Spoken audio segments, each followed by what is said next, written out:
This is Winnipeg Sports Talk Daily with Andrew Hustler Paterson and Michael Remis.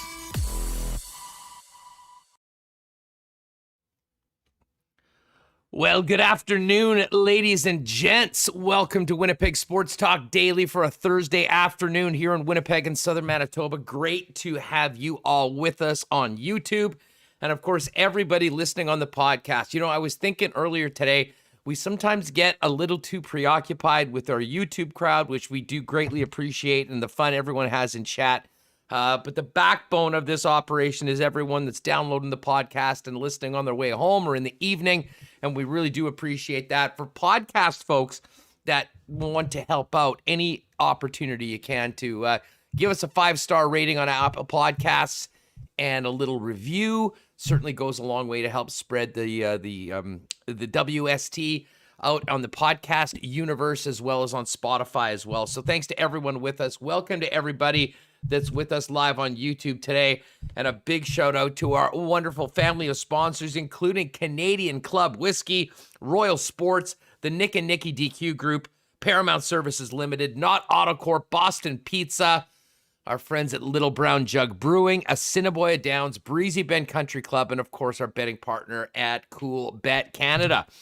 Ooh, this is going to be a fun show today. It's been a little while since we had Mike McIntyre on the program. Mike had that heart-wrenching piece on Josh Morrissey, the passing of his father. We'll talk a little bit about that. Mike also had a piece on what the CFL needs to do to step up to, hopefully move more of their players forward towards getting vaccinated to make things, give them the best chance of actually finishing the games that are scheduled and playing as going forward. So we'll get to all of that as well as some Jets offseason talk with Mike a little bit later on. And it's always fun welcoming Rod Pedersen into the program. We'll head a province over and welcome in Hot Rod coming up in about 15 minutes or so. We'll get the lay of the land out with the 3-0 Riders. We'll also get Rod's take on what's happening with the Elks and just how nervous people are in CFL front offices right now with the postponement of the game that was supposed to kick off Week 4 in the Canadian Football League tonight between the Edmonton Elks and the Toronto Argonauts. And could the Labor Day Classic between the Elks and the Calgary Stampeders be in jeopardy?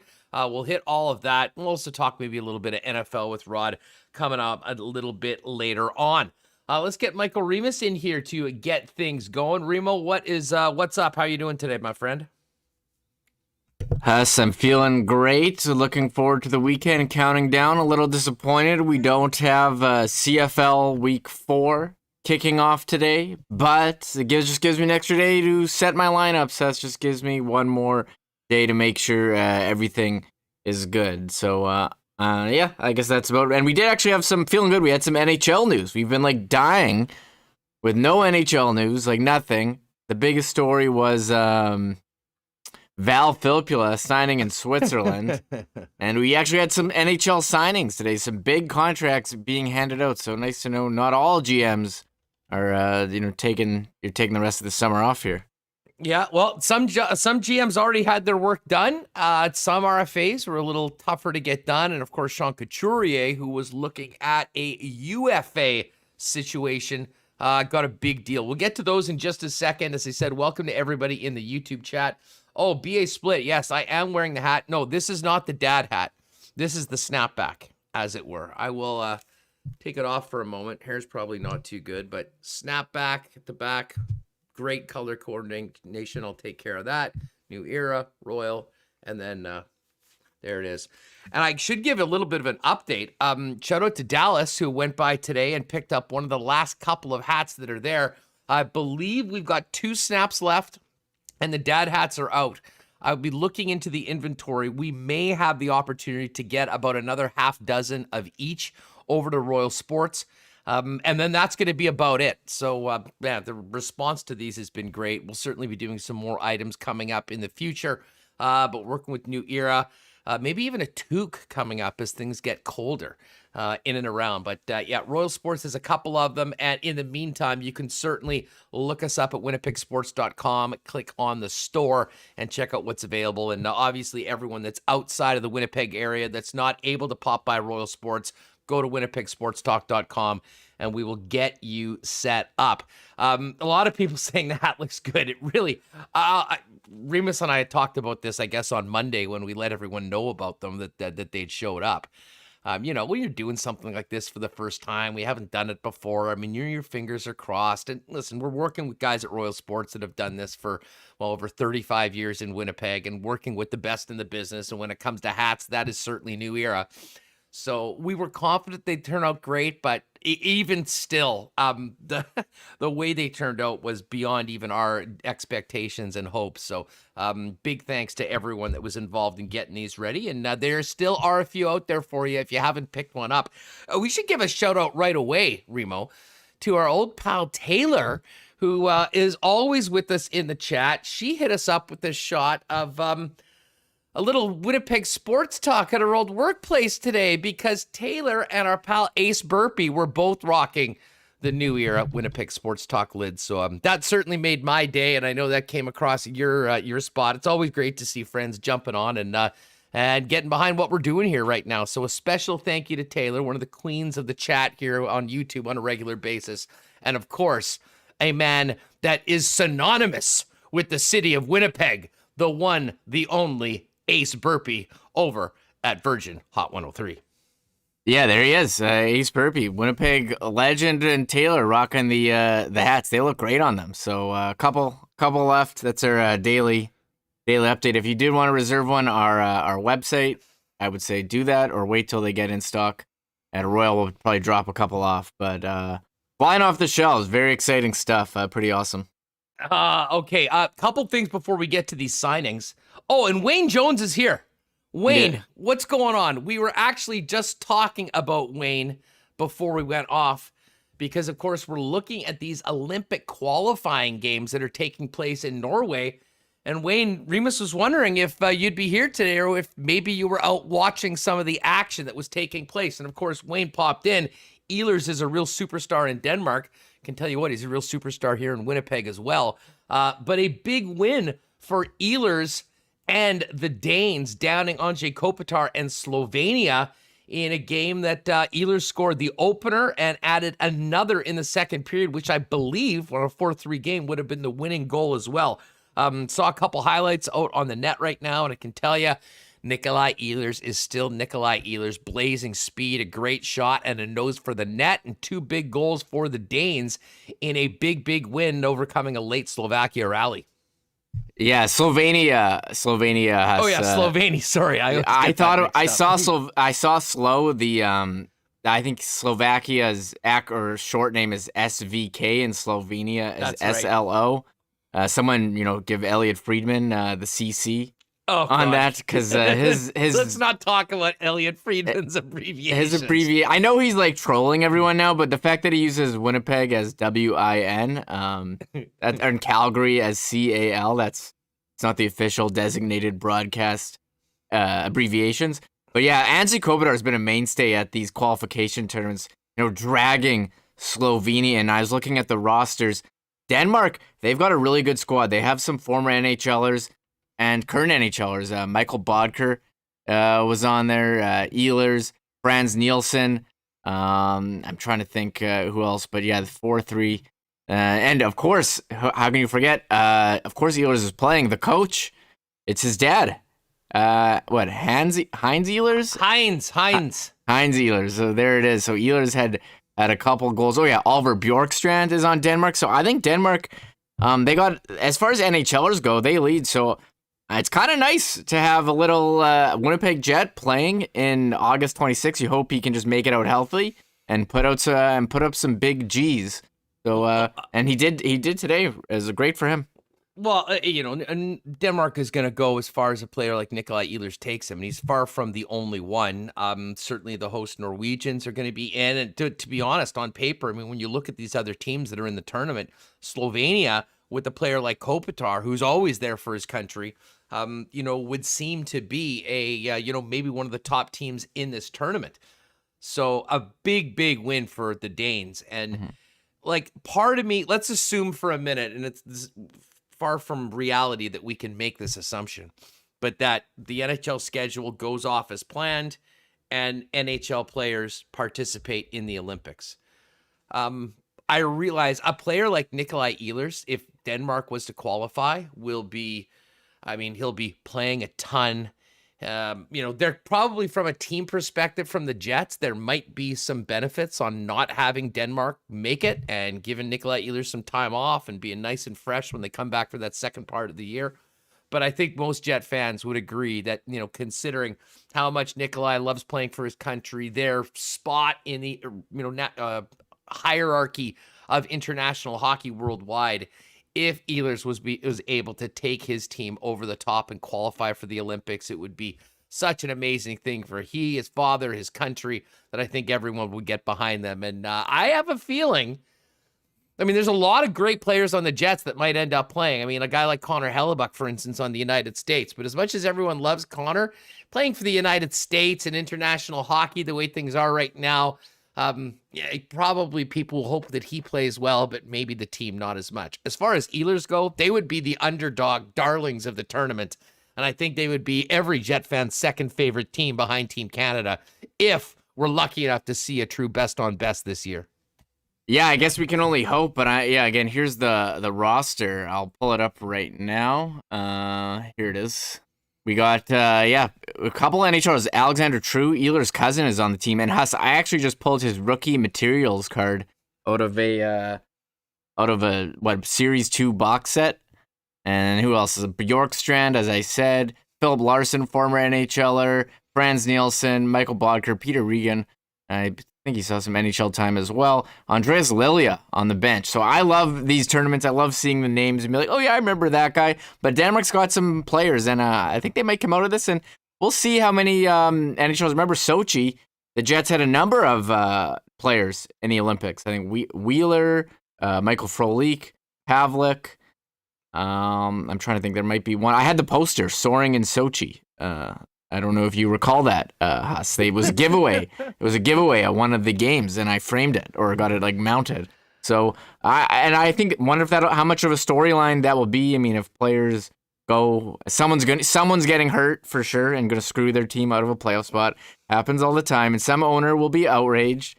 But hey, I think going to the Olympics, you got to go. It's great, and I think we'll be cheering on Ehlers for sure. If assuming they get there. Yeah, no doubt.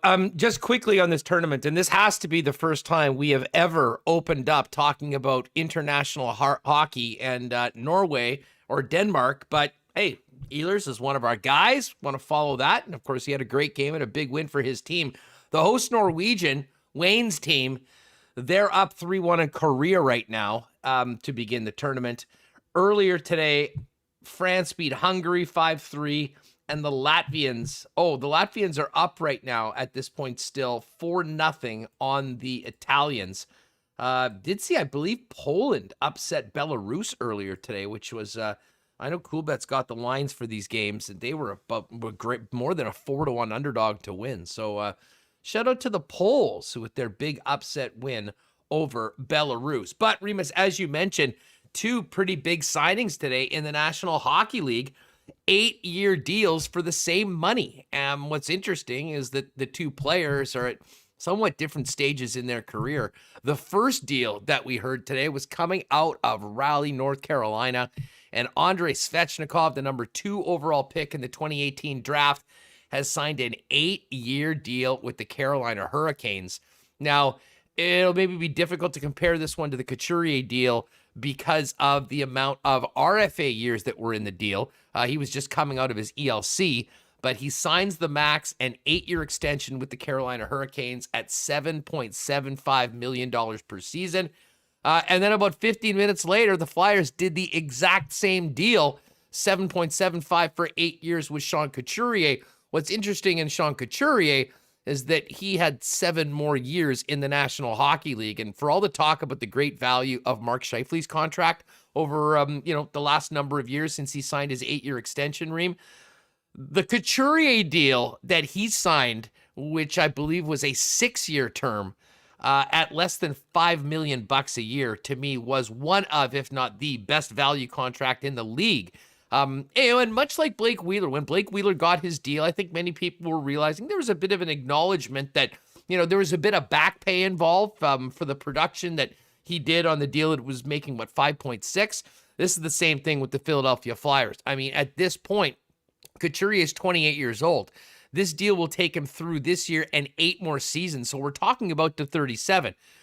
Whether he'll be able to produce at the level that he has through the majority of his career remains to be seen. He was a guy that never scored above 15 goals until the 17-18 season, but then went back-to-back with 30-goal seasons, 31 and 33, 76 points. But on top of what he does offensively, Remis, this guy is one of the best two-way centers in the game. Face-off, defensive play, tough matchups. Philly needed to keep him there, but I'll tell you what, the 8-year term on the extension, hey, it could be problematic at some point, but this is a guy that definitely has earned his raise. And if you want to say that maybe he's getting a little bit too much per year, you can look back that the Flyers maybe owed him a little after how well he'd performed and outperformed his previous contract. Yeah, and I agree with everything that you're saying, Huss. He's 28 years old. Maybe the last couple of years, the cap hit may be a bit of an overpay, but I mean, he was making 4.3 cap hit for the last 6 years, and I could argue, the last 3 or 4 of those. I mean, he's been one of the top defensive centers in the league, and the points have really come on. So yeah, 28 years old.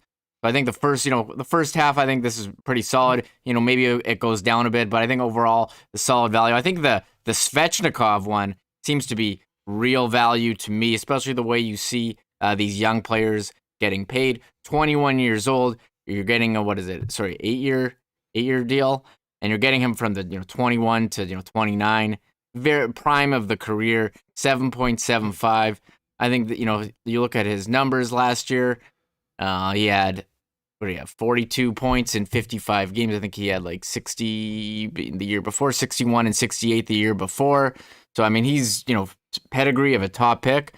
Lock him up. I like that deal for him, and for the team as well. And I saw some Vancouver fans being like, okay, now what does this mean for Elias Pedersen, who had better numbers than Svechnikov? Is he going to touch the 10 million range here? So that's so interesting. You will see these contracts for a young guy like that who's coming in RFA, and definitely sets the market for other young players. And I think players becoming very strong earlier. I think the RFA artificially pushes them down, but they're trying to get paid early. So two it's so funny, 2 contracts that are the same but very different based on the ages of the players. Well, exactly. Service time, the amount of UFA years that were bought were different, but the number is exactly the same for Couturier and Svechnikov. And I'll give Carolina credit. I mean, they are a team that is, I don't want to say they're tight with the wallet, but they let Dougie Hamilton go. They let Ned go because they didn't want to pay him. But I think they realized that Svechnikov, they spent a number 2 overall pick on the young man. He has had a great 3 seasons in the National Hockey League, 20 goals as a rookie, 24 and 68 in the 1920 season, and then 15 goals and 42 points in 55 games last year. I mean, this young man is just scratching the surface right now. So definitely good news. And I'll tell you what, I mean, I got into a lot of Flyers. We'll have to get Rewicki's take on this at some point in the next week. I think everyone realizes, and Mitch just said, with his skating and with his age, the back end of that contract could be problematic, but he is such an important player. And as I said, I mean, I really think that he's earned this contract. And it looks like if he does fulfill his time with this deal extension in Philly, he'll be a player that, will play well over 1,000 games all for one team, which is pretty cool as well. And of course, every time we mention Couturier, Remis, people will go back to 10 years ago in the 2011 draft and the old Scheifele Couturier comparisons. two centers, two very good players, two number one guys for their teams, different players, but their timing of being in that 2011 class led to maybe them signing two of the most bargain contracts in the league, with the inflation that took place and continues to take place despite the salary cap being flat right now. And the argument will be made as to, whether this is a poor value contract, but both Scheifele and Couturier, has been a lot of fun conversations about what they do well and maybe don't do as well, and what they bring to their hockey clubs. But I think both Winnipeg and Philadelphia are very happy with their selections from 10 years ago, as both of those players are still starring for their respective franchises. Yeah, it's kind of funny. I'm looking at the what's it called? The draft results here from Hockey DB. Mark Scheifele has the most points of any player picked in that draft. What he's got? 507 points in 575 games. And you have some great players there in the first round. Nuge went first, Landeskog, Huberdeau, Adam Larson. He's kind of bounced back from the 1-for-1 and become a solid. He's a solid defender now on Seattle. Ryan Strome, Zibanejad, Scheifele, Couturier, Dougie Hamilton. I mean, the first 10 picks, Jonas Brodin, all solid NHLers. The lowest games played of any of those is Ryan Strome with 547. So if you had to pick, the first 17 picks, all, pretty solid players, but the top 10, you got a very solid NHL, at least an NHL regular, borderline, and some stars in there, and Scheifele and Zibanejad. I mean, Hamilton just got paid. So what a draft, that 2011 draft in Minnesota. And I was there, and I remember, being surprised when the Jets picked Scheifele over Couturier, and seemed like a lot of people were. And be honest, you were there. Did you even know who Scheifele was when he was selected? No, of course not. No, but I remember he came over and he put on the jersey, the NHL jersey, and now he's a top point getter of any player picked. Oh, sorry. Landeskog has got a couple more points. So sorry, highest points per game, maybe. I don't know. Landeskog's played like 687 games. He's got 512 points. Scheifele's got 507. And 575. So I guess I misspoke there. Well, and Waiters 27. I'll be honest, I wanted Couturier. I mean, I think a ton of fans were in that spot because, Sean Couturier at the midway point of that year was the number one overall prospect. And I won't really speak to why he dropped the way that he did. I don't really know. But I do remember that was the one draft we weren't at. And Gary Lawless and myself were doing something with Aikens Lake. And we were actually already booked to be at Aikens during that weekend. So we were on the water all day, came back and went to the office and got the internet and figured out, okay, who the heck is this guy? And obviously it was very cool to see the announcement of the team being called the Winnipeg Jets as well. So sorry, I really misspoke. Kucherov was selected in the second round of that draft thanks to Rain Man. So Scheifele is like still up there with points, but yeah, behind Kucherov and Landeskog. My bad. Kucherov, the Kuch pick, you don't expect to go down into the second or third round and seeing guys that are outscoring all the first round picks. That's a big reason why we're talking about the Tampa Bay Lightning as back-to-back Stanley Cup champions. I'm sure we'll touch a little hockey coming up with Rod Pedersen. We'll also get to football and everything else going on around the Canadian Football League. And as I mentioned, we will do some specific Jets talk, Josh Morrissey, Nikolai Ehlers, and more with Mike McIntyre coming up in just a few minutes. Before we bring on Hot Rod in Regina, big shout out to our newest sponsor, Canadian Club Whiskey, the Beam Suntory team, along with Jim Beam and Salsa Tequila and Northern Keep Vodka. They're all there anywhere you're looking for a cocktail at IG Field. They are there for you. Of course, they got the Jim Beam Stillhouse and the Brugal Rum Hut. But we've got the good stuff with us here on Winnipeg Sports Talk. We will do a special CC Bomber home game giveaway tomorrow on the program, so make sure you join us on YouTube. And for Banjo Bowl week, we'll be doing a social media contest. We have an unbelievable prize from our friends at CC from Canadian Club, so you're definitely going to want to be that. Again, you can get the great taste of Canadian Club at pretty much any bar or restaurant around the city, and of course, your local liquor marts as well. Shout out to Royal Sports. I am rocking the Royal. This shirt, this goes back, my God, I don't know, 2 decades. I can't believe it still fits. But they've got much more better stuff at Royal right now, including the new era Winnipeg Sports Talk lids. A few still there. We'll try and get a few more there afterwards, probably another half dozen of each. And then when they're gone, they are gone. Thanks to everyone that's picked up one already. And while you're there, you can check out all the great Jets merchandise, maybe a new jersey with one of the new players for the upcoming season, some Bomber gear for the game on Sunday, bikes, camping equipment, hockey superstore. They've got it all at Royal Sports and are a proud partner of ours since day one here on Winnipeg Sports Talk. 650 Rally and EK, and the hats over at the Superstore, 750 Pembina Highway. And as I mentioned last week, I'll do it again right now. If you got a hockey player in the family or are someone with a great hockey background that's looking for some work, they definitely are adding to the staff as they get ready for just an onslaught of business when it comes to hockey and hockey equipment in particular. So you can go to their Instagram page, Royal Sports Pembina, get more information, or pop down with the resume, talk to Greg or Gerald or who's ever there right now, and try and get on board with the Royal Sports team. Great place to work, great people, and great sponsors of ours.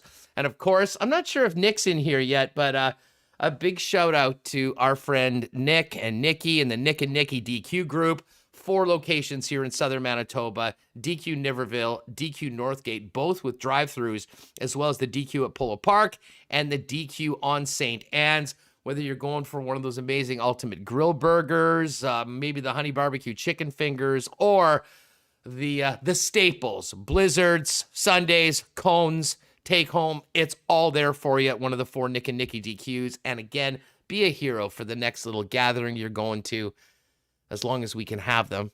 Hit them up on Instagram at DQ Manitoba. You can order your cake in advance and just pop by any of the 4 spots, pick it up fast and easy, and it'll be all good. Big thanks to Nick and Nikki for their support. One of the founding fathers of our sponsorship team to get us going here on Winnipeg Sports Talk. All right, lots to get to with our next guest, who just finished his Rod Pedersen show. You can always catch that really leading into Winnipeg Sports Talk. I often catch it on the Game Plus network on television. You can hit it up on Facebook. You can hit it up on YouTube. And as soon as Rod is done, we are going live at 1 o'clock Central here on Winnipeg Sports Talk. And the host of the Rod Pedersen show, Rod himself, joins us now. Rod, what's going on? How are you doing, my friend? Hey, really good. Good to hear you, buddy. Good to see you. You too. I want to talk some hockey with you and maybe get into some NFL, but let's start off with the Canadian Football League. First things first, what's going on in Regina right now? One of only 2 teams right now that has not made official rules for vaccinated fans only. It's been a very hot button topic, both players being vaccinated as well as fans. And I would imagine that the fact that they did not do that has probably put them in a bit of a tough situation and maybe has left to a few more empty seats since the sellout of the opening game. Give us a bit of a synopsis of where things are at right now with the Riders, with their fans, and with the stadium, with a lot of Bomber fans making plans to come there for the Labor Day Classic.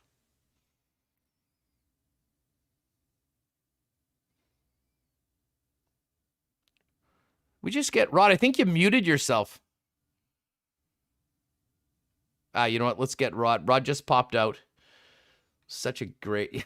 I see everyone say, now I want a Blizzard. I always want DQ each and every time.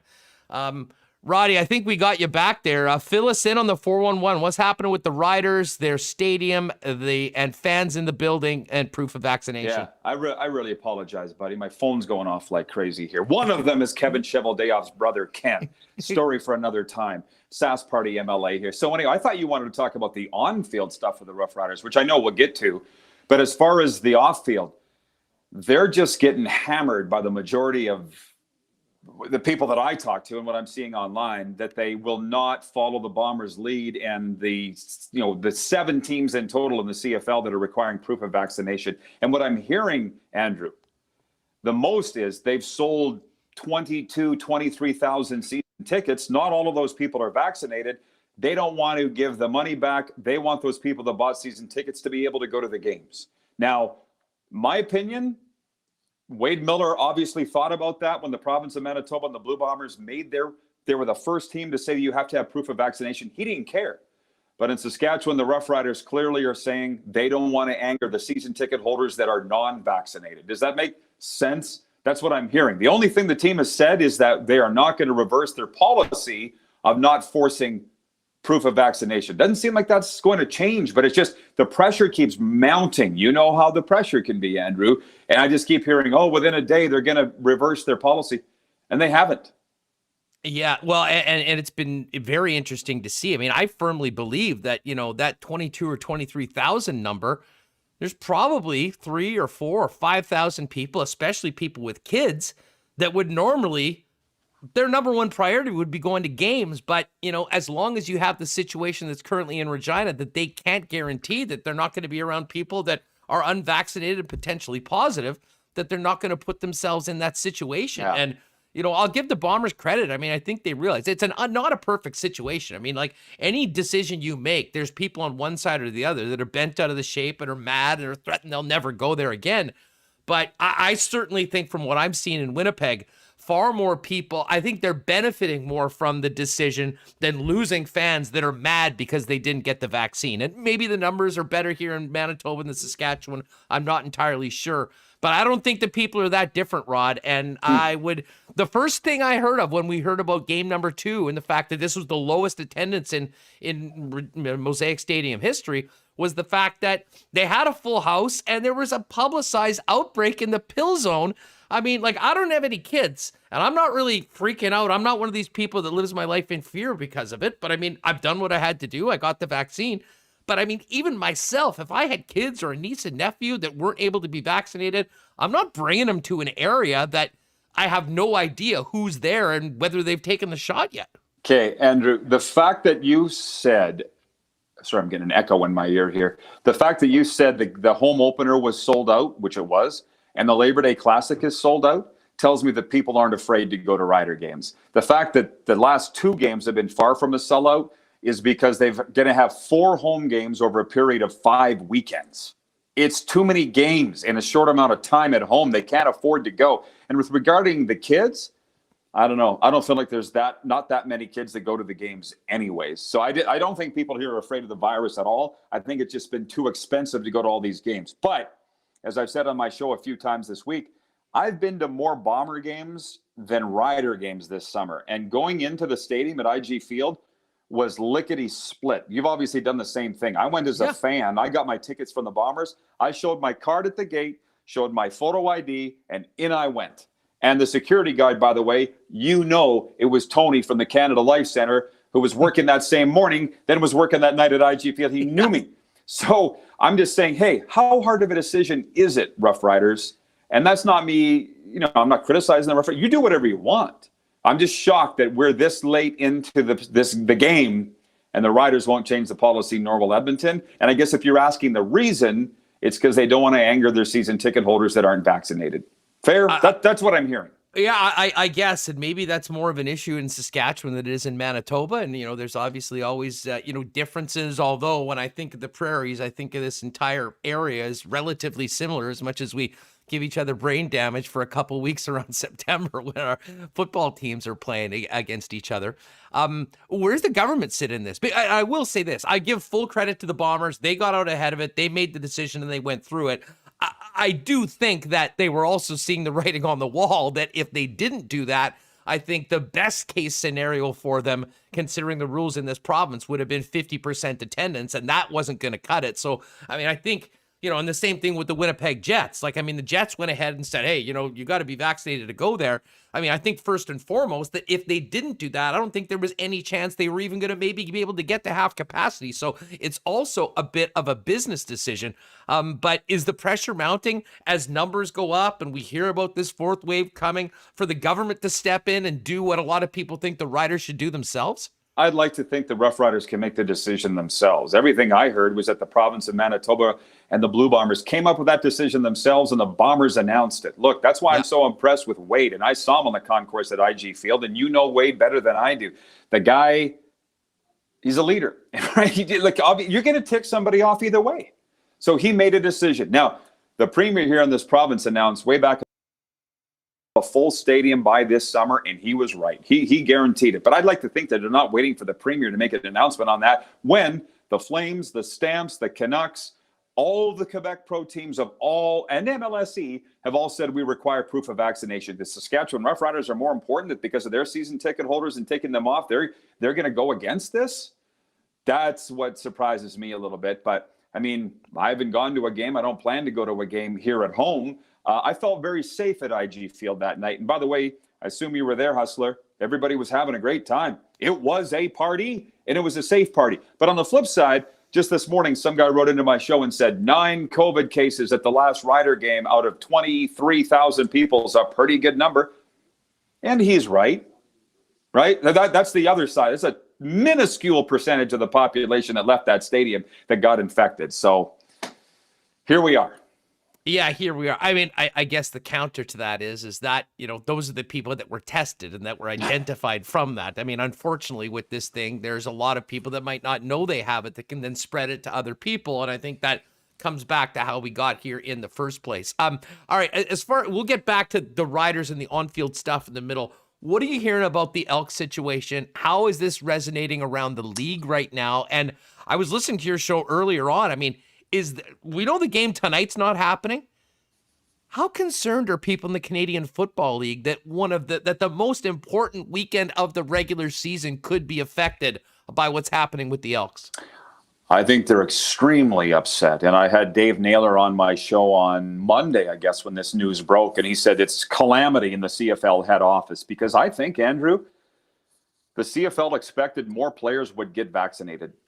That's what I think. I think they are surprised at the amount of backlash and resistance from players. And here on Saturday, when Ottawa was in town, I talked to players face-to-face from both teams, hugged them, fist-pounded them. And I was like, how is this happening? How are you leaving the bubble? But they were all vaccinated.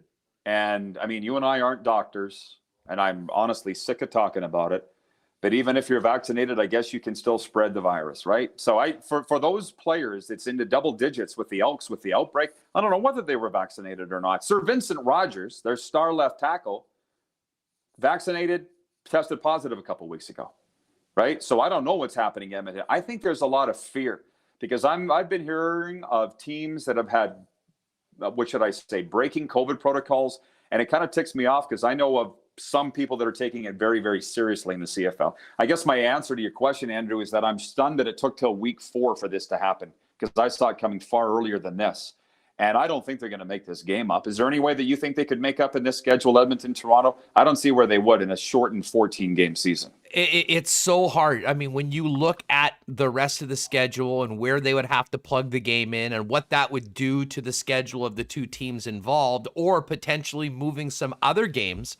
And I'll tell you what, if I'm a team like the Bombers, and I believe Mike O'Shea said on OB earlier this week that, I mean, they'll be at the 85%, I mean, almost right away and should be up to 100% when we get to the Labor Day Classic or the Banjo Bowl. And it sort of reminds me what's happening in the NFL. The Chiefs are pretty much 100% vaccinated. And then you look at what's happening in Buffalo with another great football team, and they're dealing with Isaiah Simmons and Cole Beasley and a number of players not being in there. And I mean, the teams that have their leaders leading the way that you need have kind of seemingly come together, realized what their greater goal is and their purposes, and have done what they had to do. But I mean, if I'm at the Bombers and I'm doing everything right, I don't want to all of a sudden be dealt a hand where I'm playing on a short week or my schedule is changing to accommodate a team like Edmonton that doesn't have their stuff together. They didn't have it together then, and they don't have it now. I couldn't agree more with you. And that's why I think at the end of this, Toronto's going to be awarded with the win, and away we go. But just, you know, we go back and forth between sports, Andrew. I was talking to a referee here this week who's lived in both Winnipeg and obviously lives here now. He's in his 20s. High-level referee, not vaccinated. And I said, why are you not? I said, do whatever you want, but why aren't you? And he goes, well, I'm in my 20s. I'm obviously healthy. I was talking to him in the gym. He goes, if I get coronavirus, I don't think that I'm going to die. And I'm like, I'm not going to impose my will on him or what I think. It's just the leagues are mandating now that you need to be vaccinated, hockey leagues, in order to work in them or play in them. I don't know how the CFL wasn't able to or hasn't been able to do that. But again, this kind of comes back to me. I think we're all surprised at the amount of people that don't want to get the shot. Like, I didn't think I was going to die if I got it either, but I did it for the good of everybody else to get back to normal. I'm stunned. Well, how many people aren't? I am with you. And I mean, the same thing. You think I was, freaking out or wanted to go get it? I mean, to me, it was the path for us getting back to normal. And it still remains that way. And listen, I don't know this individual and I don't want to put anybody off, but that sort of thing from healthy people that they're either terrible at reading the room and the situation, or they're just incredibly selfish and honestly don't give a damn about anybody else. And unfortunately, they'll be the ones that suffer and are doing it right now, Rod. I mean, we know what the rules are coming in a lot of industries on, you know what, you either need to be vaccinated or you have to show positive tests. I mean, certainly here, I mean, we've been, I think, ahead of the game when it comes to that, and people are sort of used to it and people get it for the most part. And but it's unbelievable. And I mean, that's a referee. When you think about the money that's at stake at these leagues, the season, I mean, if a game check is lost by a team, how is that going to resonate amongst just in the dressing room, never mind the organization? And I mean, you want to talk about splitting a room? You had 70% of the Elks who are doing what they're supposed to do going there, and you have this group that's not. That's the reason that they're now not playing and they're not getting paid, taking money and food out of their families' mouths. I mean, to me, that situation only gets worse if it doesn't get rectified right away. Well, and I'm sure you noticed that the Edmonton president, Chris Presson, who I think's, a decent guy, they wouldn't say what their percentage of vaccination was, right? You had to get to 85% to not lose the game check. I'm thinking if you don't want to tell us what it is, you're not at 85%, right? That would be my guess. And the other thing is, one thing I've learned through this, and I've known it for years as a recovery coach in mental health and addictions, is you can't make somebody do something they don't want to do. You can't. And there's people digging their heels in on this shot. It's all about stubbornness now. I believe you're not going to make me do anything that I don't want to do. And it is very unfortunate. I didn't see this coming. I don't think the health leaders saw it coming, but I go back to what Wade did. And I wouldn't say it if I didn't believe it. That's leadership standing up and saying, this is what we're doing, whether you like it or not. And they stuck to it. And again, you've been at those games. They've been awesome at IG Field. Now, I haven't been to Mosaic Stadium. I hear that they've been great, but here they're doing the opposite thing because they don't want to upset their season ticket holders. And by the way, that's their right too. But holy smokes, are they getting married for it? Yeah, I mean, we all see the way things are going. And the thing that really sucks the most about this, and I don't know how it happened, and it's the one thing of this entire ordeal we've been through that pisses me off the most and surprises me the most in reality, is how so much of this has become political. Like, at what point can we start a common sense party here in this country? And frankly, in the United States as well. And, we're not doing things because one guy, how about listen to the people that know what the hell they're talking about and not the amateur epidemiologists on Facebook. I think we'd all be in a much better spot. But anyways, God knows we've all talked too much about this, but I mean, it is a serious issue right now for the Canadian Football League. There's no game tonight. TSN is going to be dark. They'll be playing, God knows, another top 50 catches of the year 5 times in a row because we don't have a CFL game on right now. And there's repercussions for that, and it could be felt in the pocketbooks of the players and certainly in the league. And if this doesn't get nipped in the bud right now, Rod, I can't imagine. I mean, it's bad enough you're losing a Thursday night game. It's early in the season. And we are somewhat desensitized to, oh, well, this is off. This is being postponed. I mean, that's happened over the last little while. But my God, if the Labor Day game does not happen between the Elks and Stampeders, and you're talking about missing 2 games, I mean, at that point, how worried does one get? I mean, if I'm Randy Ambrosie right now, I think you referred to it as a white knuckle ride right now. That is exactly what it seems to be, because if this doesn't get taken care of, and as Farhan said yesterday, if the league isn't able to step up and do what they can do to encourage more players to get with the program, the health of the league and the 2021 season could all be in jeopardy because of, some people that, decide that they know more than some people that frankly are paid a lot of money to make the right decisions in all of our best interests.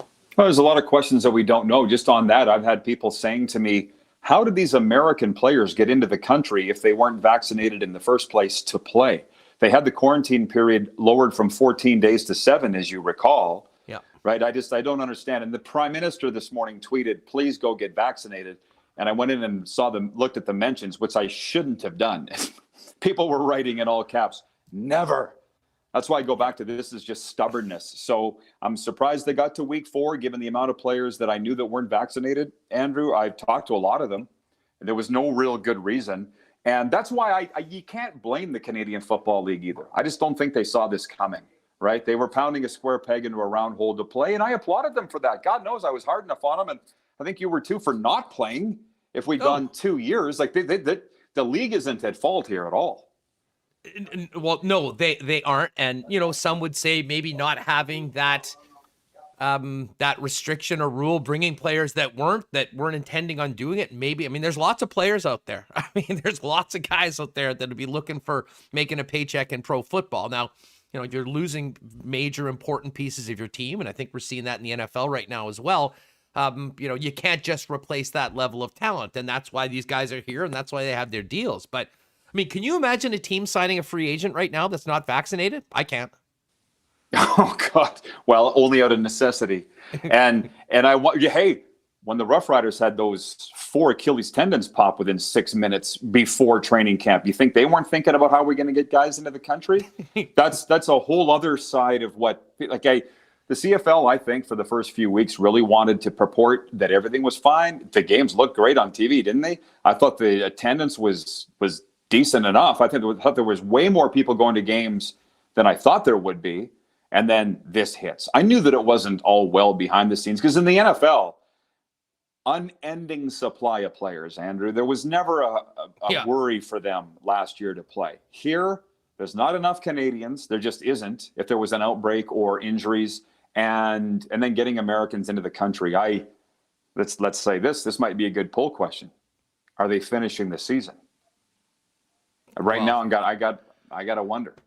Well, especially, I had tried not to subscribe to a lot of the doom and gloom that a lot of people, because honestly, the people on the far right that are all going crazy anti-vax are, there's equal amount of people that are, well, maybe not an equal amount, but as an annoying group on the far other side of things that, have been complaining, oh, don't do the Olympics, don't have sports, stay home. And, I think the normal rational people, though, for the most part, are in the middle, realizing what do we have to do to get through this as well as possible and live with it, deal with it, and go forward. But to your point about the rest of the season, there is, some pretty dire predictions about what happens as we get into the fall.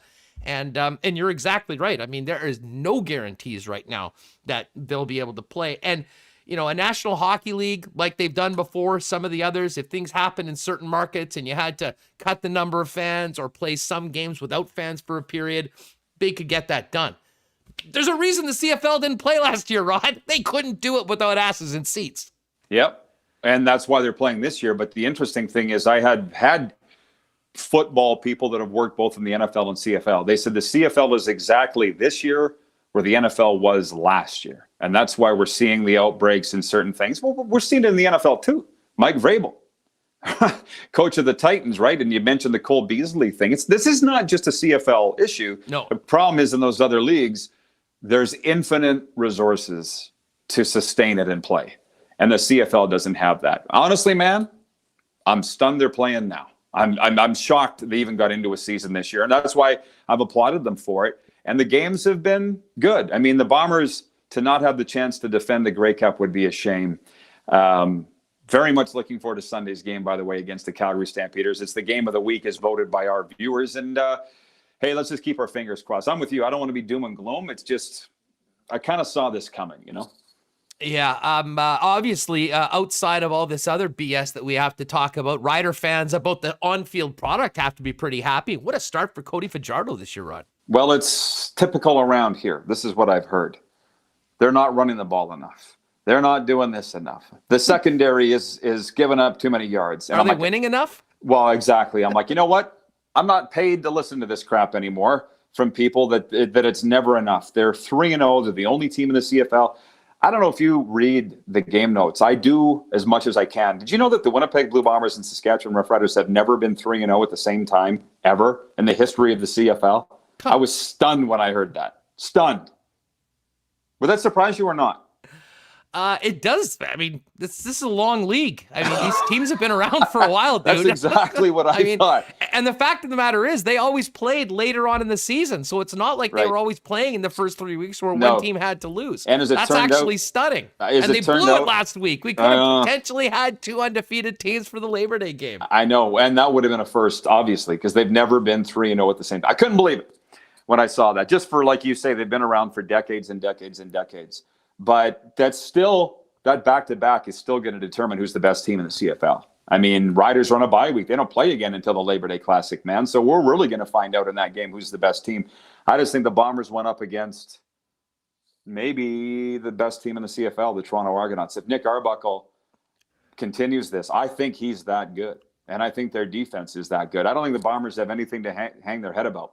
But you asked about the Riders. Fajardo's player of the week in back-to-back weeks. There's no sophomore jinx for this guy. And I'm sure the Bombers would love to, do nothing more than knock his block off in the Labor Day Classic. So, man, our viewers are already asking to preview the game. I'm like, dude, the Bombers still got Calgary in the way. So let's just chill till Monday at least. Hey, just quickly on Calgary before we go, how about that start for Jake Maier? I mean, the game overall was phenomenal. I mean, Montreal having the lead, blowing it, having that exciting comeback at the end, the final play that just didn't get over the line.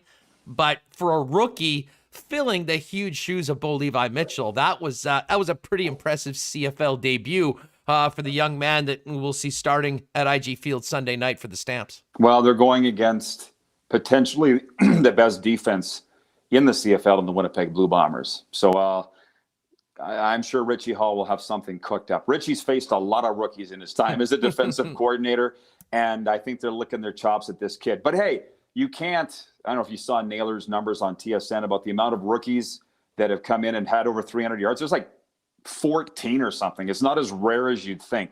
But that kid, he's got some stones. Shook off 2 first-quarter interceptions and came back to throw over 300 yards. Huge. I don't think he's making anybody forget about Bo Levi Mitchell, but pretty positive story in a league that needs some positive stories right now. Well, no doubt. I mean, the fact they were 0-2 and facing 6 weeks without BLM, I mean, wasn't a lot of people that were buying low on the Stampeders going into last week. Let me say that. Mm-hmm. So should be an interesting game on Sunday. And then, of course, we get ready for the real deal. Back-to-back in Regina, in Winnipeg, between 2 of the best teams in the CFL. Rod, we will definitely have to hook up either before, in between those games. Always love coming on with you, and we always love having you on with us here in the Peg on Winnipeg Sports Talk. Always a pleasure, buddy. Keep it going. Right on. There is the one, the only Rod Pedersen, at Rod Pedersen. Of course, you can also follow the Rod Pedersen Show. You can catch that before Winnipeg Sports Talk every day on YouTube and Facebook or on the Game Plus Network. And then as soon as Rod's done, head on over to YouTube and join us here. We're going to chop it up with Mike McIntyre coming up right away. Big shout out to our friends at Paramount Services Limited for their support of Winnipeg Sports Talk. Paramount Services Limited, a full facility maintenance company serving commercial HVAC, plumbing, electrical, and handyman services to all of your favorite convenience stores and restaurants in Western Canada, 24 hours a day, 365 days a year, and they've been doing it for just about 3 full decades. If you or your business need a one-stop shop for kitchen or cooler supplies, for your business or property in Western Canada, give them a call. You can ask for my guy, Kerry O'Brien, great friend of the program, or visit their website at ParamountServicesLTD.com for more information. And they're also always looking for techs. If you've got some experience or are qualified and specialize in HVAC, plumbing, electrical, or handiwork, you can go to your website, go to their website and submit a resume today, or click on the sponsor tag on Winnipeg Sports Talk. Click on Paramount Services. It'll take you right there as well.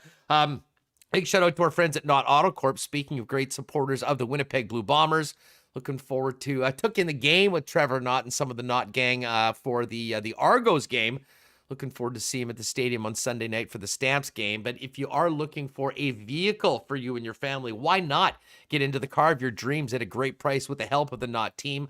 Pop by and see the incredible facility over at Waverly and McGillivray. soon to be opening the brand new car lab as well, which is going to be really cool. You can see everything on the lot or talk to them about reaching out and finding the vehicle that you're looking for. They'll also help consign your present vehicle and get you max value for that. Why not? Not AutoCorp, Waverly and McGillivray, or online at not.ca. And of course, summer continues. It's not too summery out right now, a little cooler than we've had, but the patios are still open, as are the dining rooms and bars at Boston Pizza. And the Summer's Here menu is here, featuring the Burger Italiano, the honey dill fried chicken sandwich, and some great drinks for the patio, or in the lounge, the white sangria smash, the peachy mojito royale, or the Galaxy Fishbowl and the Bulldog Margarita Fishbowl. Pop by Boston Pizza tonight. Summer's here. Bring your appetite. Sunglasses are optional. All right, let's welcome back in Mike McIntyre from the Winnipeg Free Press, taking a break from pulling the Ken Wiebe and essentially just becoming a pro golfer for the summer. Mike, how's the swing? I hear you sank an eagle putt at one of these tourneys you were there this week. I mean, that must have been a highlight. It was. I'd like to say that I actually contributed to the first two shots leading up to the eagle putt, but I did not. This was the best ball tournament, and my ball was far from best. But I did sink the eagle putt. We actually went on quite a run yesterday, Huss. This was the IBAM Dale Rempel tournament out at Pine Ridge and Elmhurst. We weren't very good the first 12 holes. We were 4 over par, which for those that have played in a best ball, that's not great. But we went on an absolute heater to end the round, 6 under on our last 6 holes, 4 birdies, an eagle, and 1 par. So we finished the tournament in the red at 2 under, and I got to sink the eagle putt. You know, they have all these little contests, right, like in between holes and stuff. So I actually found that I'm a lot better at other things on a golf course. I hit a jumbo marshmallow off a tee really well. And I was able to nearly chip into a toilet as part of another contest. And actually, the best putt I sunk all week was back on Tuesday at another charity event we were in. This is the Blake Wheeler tournament, actually out at Bridges. I sunk a 15-footer using a composite hockey stick. And so maybe I should make an adjustment on the greens, because I seem to putt better with a stick as opposed to an actual putter. Yeah, I can't wait to see you rolling around, pulling out a Sherwood on the 8th hole at Kingswood in your next round, or over at Kildonan, and go, what's that guy doing? Well, he picked up the technique at the IBAM Dale Rempel tournament, and he's never gone back after that. Mike, let's, first off, it's great to have you back on the program, and it's been sort of a slow time for Jets news over the last couple of weeks. It's been a great time to spend some time on the golf course, because we know how exciting and busy things are going to get as we get into the week. And I'm sure most people have read your piece with Josh Morrissey on the passing of his father. If people haven't, they certainly should do that. I just wanted to talk a little bit about that with you first off, because, Josh Morrissey, and this is what pro sports is about.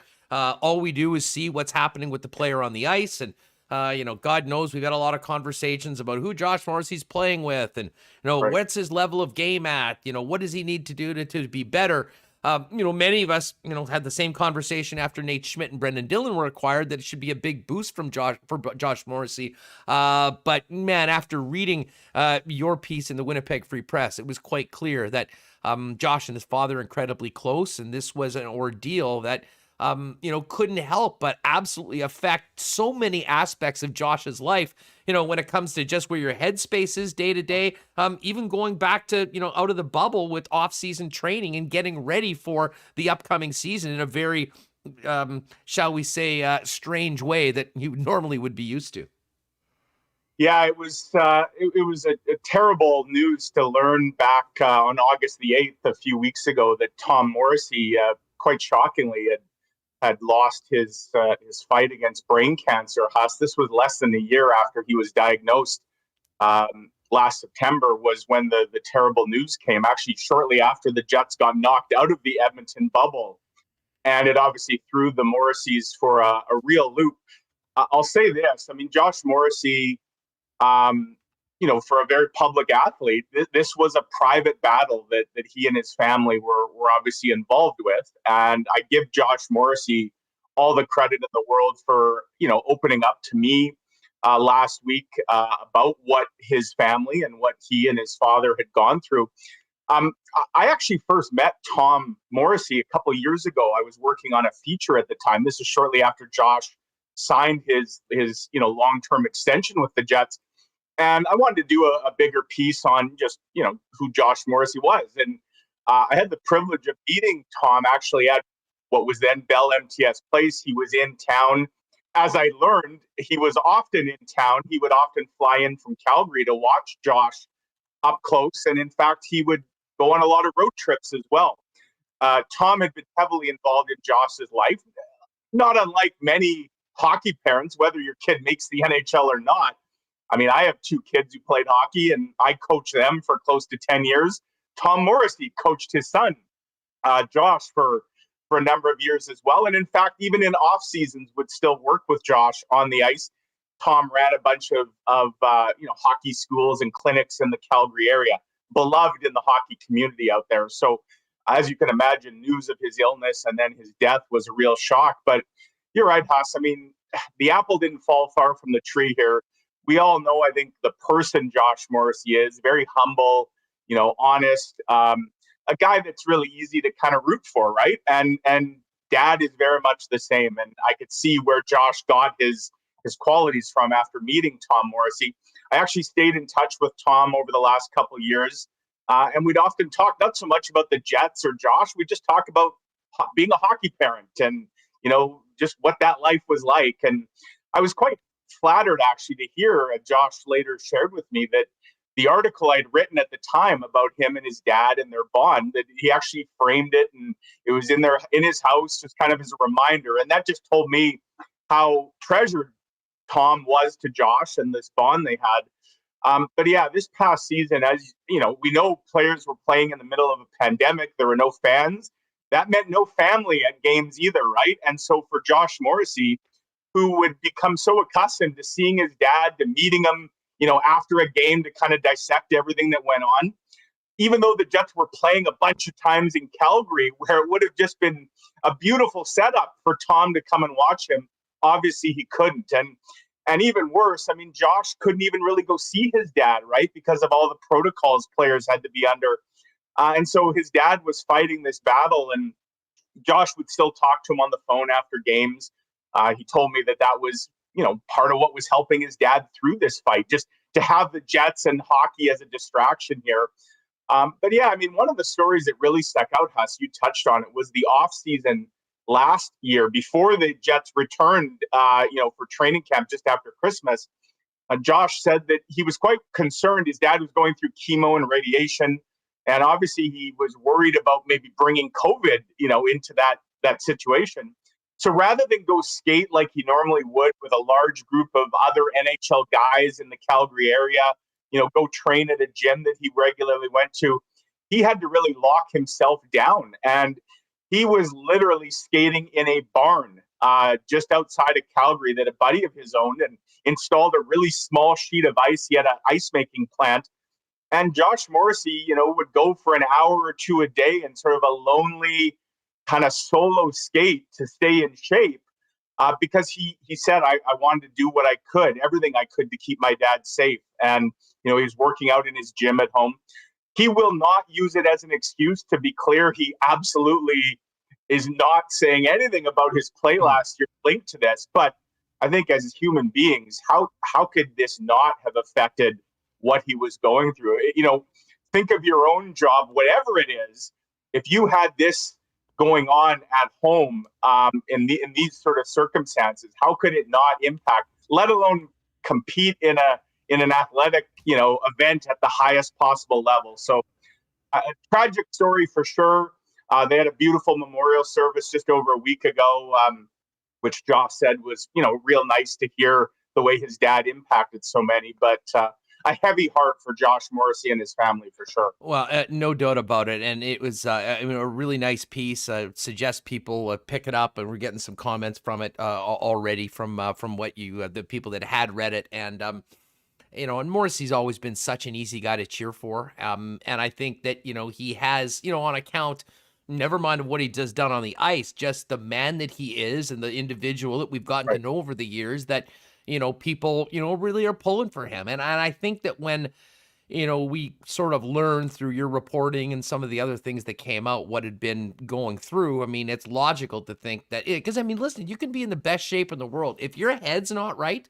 In anything, it's tough to, be close to your best. And like you said, no one's using any excuse, or, he certainly isn't having any excuses for him. But, and hey, coming back to playing the game after all of this might not be easy right off the bat. But, moving on in a positive way on a team that, he is a huge part of with a very different looking blue line this year. I certainly think that there are better things for Josh Morrissey going forward. Let's talk about Ehlers for a minute. He, of course, scored a couple of goals for the Danes today as they look to qualify for the Olympics. We have not talked a lot about his role on this team going into next season, but I did want to bring this up to you.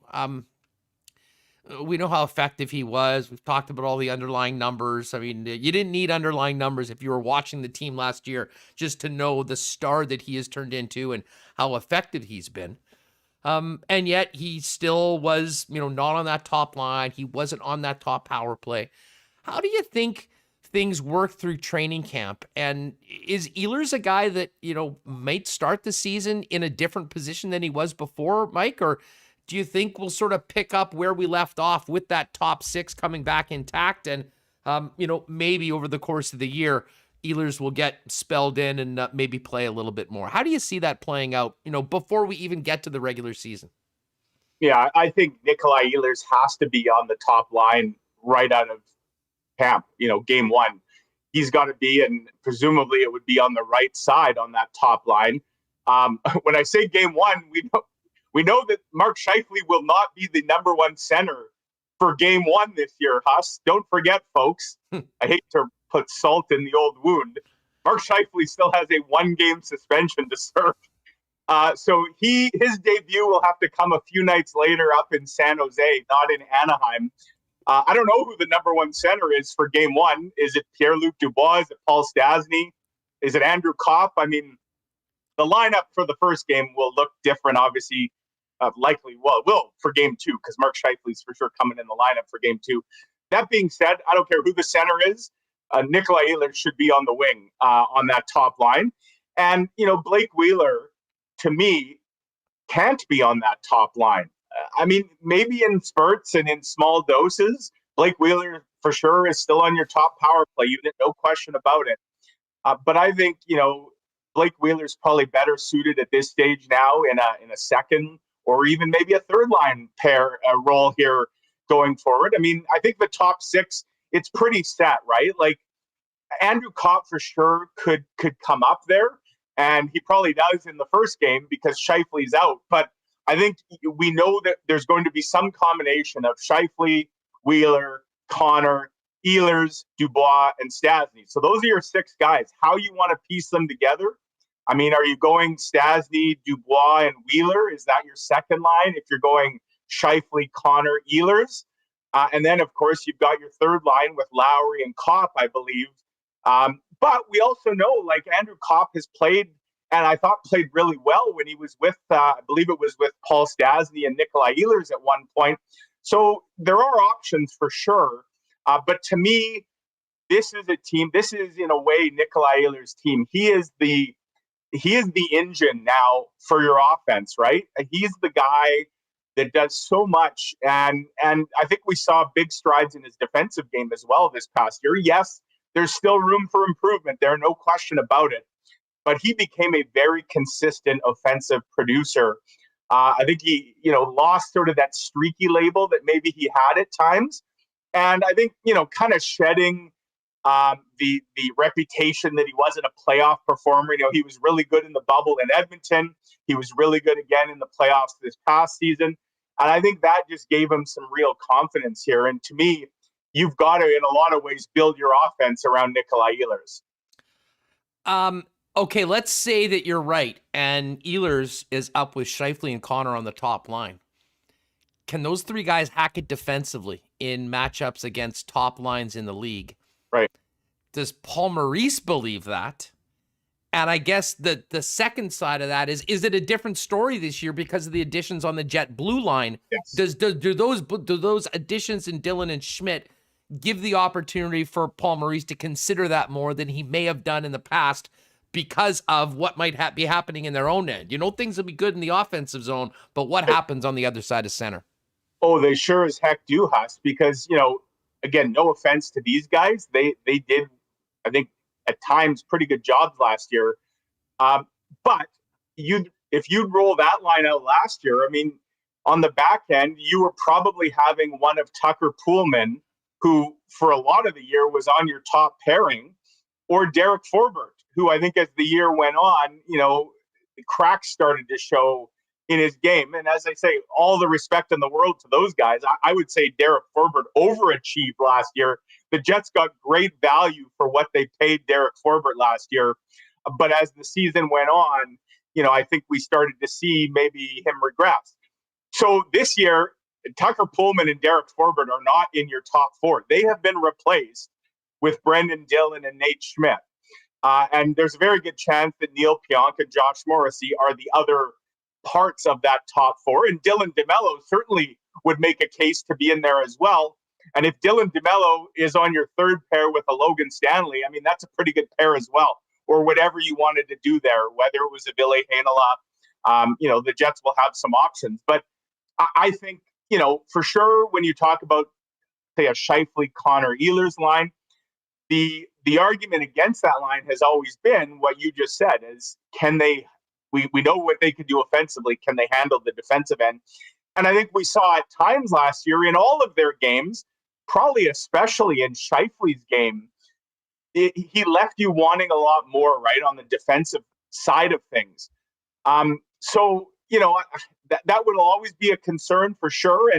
But I think with what they're going to have on the back end this year, it gives you a little more confidence to maybe deploy those guys and kind of let them do what they do best and have the comfort knowing that you've got a little more reliability back there kind of in behind them to cover for whatever mistakes might inevitably happen.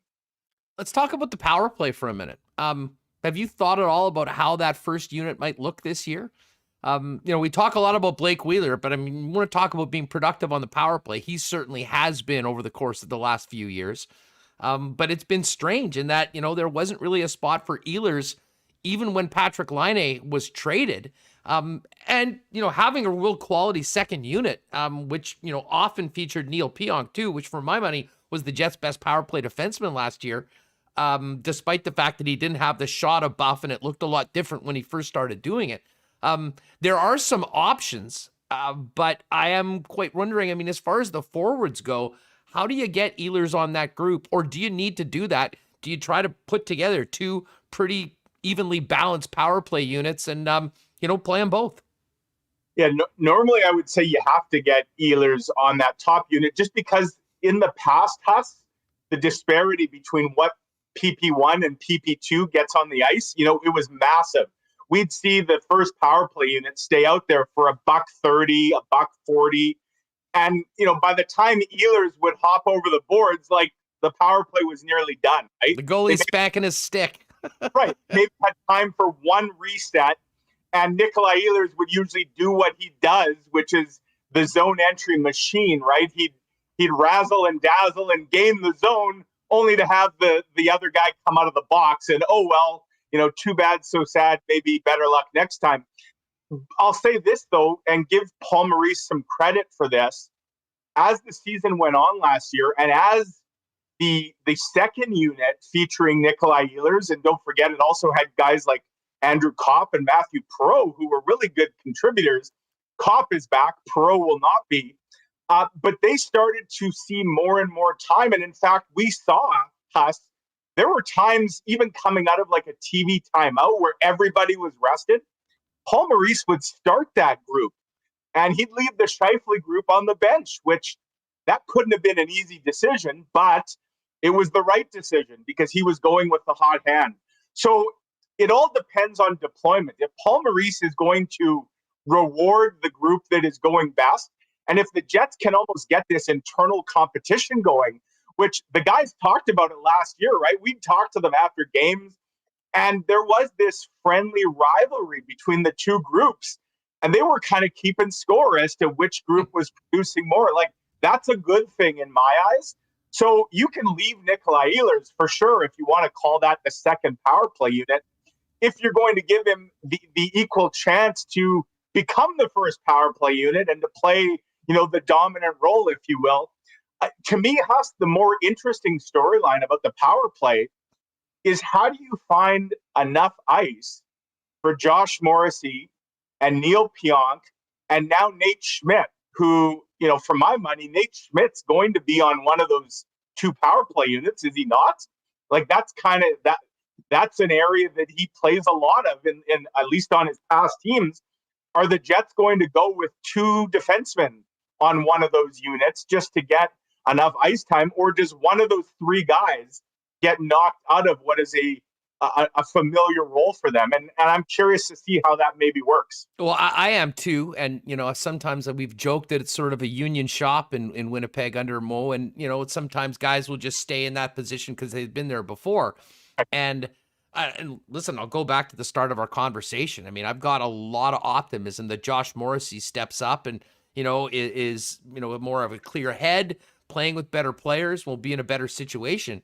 But to be honest, at times last year, I kind of thought he was miscast as a guy that was running a number one power play. Yeah. I think Neil Pionk absolutely has shown that he's capable of doing that. And I think Nate Schmidt brings a lot of that to the club as well in a position like that. And listen, I know everyone wants their apples. He's on a long-term contract. He doesn't have to worry about putting up a ton of points. He's got to worry about winning games. I don't think it's a bad idea at all if Josh Morrissey spends less time on the power play, makes way for some other guys that might be able to be a bit more efficient, and, saves his time for some hard minutes playing in a top four role in some pretty difficult matchups against the top teams that are coming against the Jets. Yeah, I could still see where, maybe, and I think, Huss, that Josh Morrissey and Nate Schmidt is probably the number one defensive pairing. That's probably how it looks out of camp. And we probably get Brendan Dillon and Neil Pionk on the second group. And so I do wonder, and I'm with you, Neil Pionk has to stay on the power play. If you look at the last 2 years, forget about the Jets, he's one of the best point producing defensemen in the NHL on the power play. So to me, Neil Pionk is on probably your, whatever you want to call your top power play unit. But I do wonder if we see Morrissey and Schmidt maybe on the back end of quote PP2. And essentially one of those guys, I guess it would be Nate Schmidt, is taking the spot that Matthew Perreault has now vacated, right? And so, you're going basically of your 10 players that are getting power play time, you're using your top 7 forwards, the top 6 that we talked about, and Andrew Cott being the 7th. And then you're using those 3 defensemen. And so you're going the 4-1 alignment, on the top power play unit. Is that Scheifele, Wheeler, Stastny, and Connor? Is that what they do, which they usually did, last year? And then are you having like Ehlers, Dubois, and Kopp? Is that your second unit with Morrissey and Schmidt?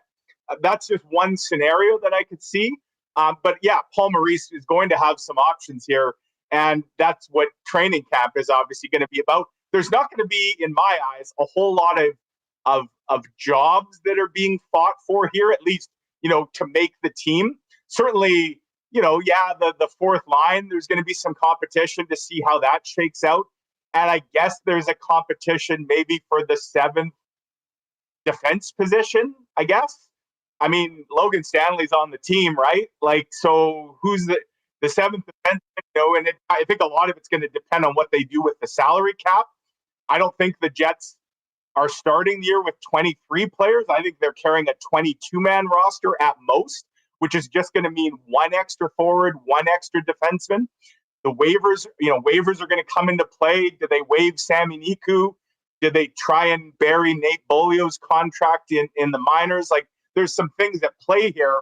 And I also think if Billy Heinola is not in your top 6, I don't think you just want him sitting as your 7th. You'd prefer that he's playing on the top line with the Moose. So, there's some things in play here, but that's going to be one of the areas to watch for sure in camp is what happens with the power play. No doubt about it. Now, Mike, I've been paying attention to a few of the comments in the chat, and this is something that we've heard before. And you even said suggesting Blake Wheeler might be a third liner.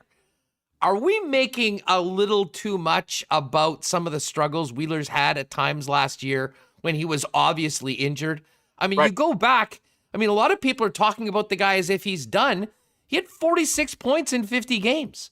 Yeah. He was still a very important player. And as Mitch said, you can talk a lot about the defensive issues on that top line. But Mitch said it best. Scheifele and Connor at times were very suspect defensively, and Wheeler was kind of guilty by association. I don't know. I really think that until we see a significant drop-off, maybe we should just pump the brakes on the demise of Blake Wheeler to the point that maybe some people are suggesting. Look, he's your captain. He's your leader. He's your highest paid player. Blake Wheeler's not fading into the background here anytime soon. And, as long as there's game there, he's going to be given every opportunity for sure. I don't think at this point Blake Wheeler's a third liner. I think maybe in a year or two we're having that conversation. And again, if Blake Wheeler gets pushed down, to me that means that somebody else has pushed up. And that should be the goal of the Jets, right? You should want somebody to try and knock, the 36-year-old down a spot in your lineup, because it means that somebody else has come and kind of won that job and the team is better for it. We all know at this point in his career, Huss, Blake Wheeler is all about winning a championship. He's not playing for another contract. The personal stats mean diddly squat to Blake Wheeler at this point in the game. And I would suggest, Blake Wheeler would gladly take on a slightly lesser role on this team if it meant that the team was ultimately, enjoying more success as a whole. So, yeah, the injury for sure. And, we talked about Josh Morrissey, what he was going through last season, Huss, and how so many people were kind of quick to pounce all over him without knowing the whole story. I would say a lot of those same people were doing the same thing to Blake Wheeler, especially early in the year, when we later learned, this was a guy playing through cracked ribs, which would have been extremely painful. And it's part of the reason he looked like he had slowed down significantly. Well, of course he did. You try skating with cracked ribs and playing the kind of game that Blake Wheeler did. So, should he have shut himself down? And maybe it would have been better for everybody if he had taken a couple weeks off to heal rather than trying and play through it. But we know how Blake Wheeler is wired. And, he's a very proud individual for sure. But he's also a guy that I think puts team before anything else. And so I expect we're going to see, I won't even call it a Blake Wheeler comeback, because I think Blake Wheeler is what we know he is. And when he's healthy, he can still be a very effective sort of mid, second line kind of right winger who can do a lot of things and can certainly help on the top power play unit. Well, and I guess just going kind of contradicting myself a little bit. Well, maybe it's just all part of the same conversation, but if Wheeler was in a more secondary role than a guy that is out there for the majority of the power play and playing 20 plus at 5-on-5 with those guys, and maybe you're talking about ice time that goes down 3 or 4 minutes a game. Father time is a real thing, and I would suggest that there certainly is an argument that Wheeler, albeit maybe playing with different players, might not have the same point output, but could be as, if not more effective with maybe a little bit of a lesser workload on a nightly basis from the coach. Well, and let's not forget, Huss, that we're going back to a regular NHL schedule this year. 82 games, not 56, right? A lot more travel. The Jets are going to be in the air and in hotels a lot more than they were this past season when they played exclusively in Canada. And they'd often stay in the same city for, 4 or 5 days, right? So, that's a tough schedule. It's a grind on anybody. And the older you get, the tougher it gets for sure. So I think that's going to be a key, is to monitor that. The Jets don't have a lot of older players. They got Paul Stastny and obviously Blake Wheeler, but they still are a relatively youthful group. And you hope you got the fresh legs and all that to carry your team. But yeah, watching that ice time for sure. And sometimes less really is more, as the saying goes, especially when it comes to an older veteran player. Mike McIntyre, the Winnipeg Free Press, is with us chatting Jets off season, looking ahead to training camp. And this speaks to the great position the Jet fans are in right now, the summer that Kevin Cheveldayoff had, the excitement about the club. I would say the most hot button topic in our chat has been, can Eric Comrie be the backup goalie for the Winnipeg Jets? And if we're talking about the backup goalie is the most glaring issue, I would say that's a first world problem for it being NHL fans. But let's talk about that for a minute. What do you think is at stake for Eric Comrie going into training camp, going into the preseason? And let's assume that he's the guy when we drop the puck in Anaheim for game number 1 of 82. How long of a leash will Eric Comrie have? What does he need to do with his first opportunities? And how realistic is the possibility of maybe adding another goaltender at some point? How do you see that all happening, Mike? Right. So let me say this. I know some people will look at Eric Comrie's NHL numbers and just immediately write him off. Say this guy is an absolute bust at the NHL level. He cannot be an NHL goalie. He's a career minor leaguer. I've heard that a ton. You have to look at Eric Comrie's handful of NHL starts spread over a number of seasons and the circumstances of those games. And this applies usually to backups across the board.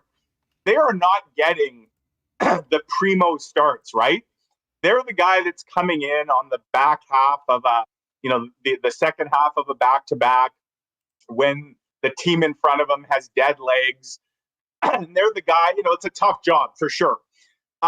Eric Comrie's numbers and what he's done at the AHL level, you can't dispute that he has been a terrific AHL goaltender. He owns all kinds of Manitoba Moose records.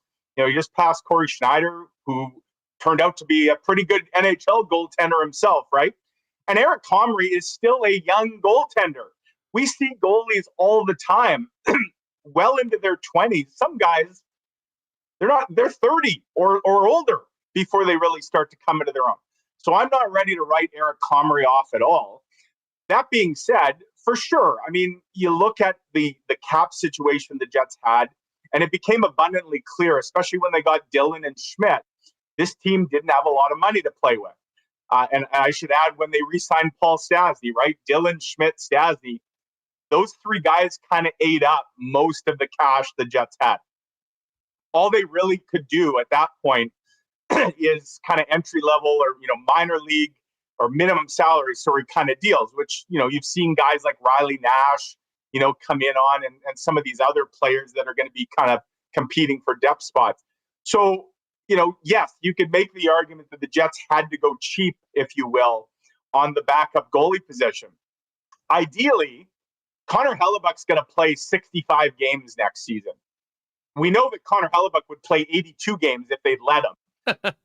The Jets will not let him play all 82, but, he's going to want to play as much as he can. So you're talking about, 15, 17 starts for Eric Comrie spread out over 6 months.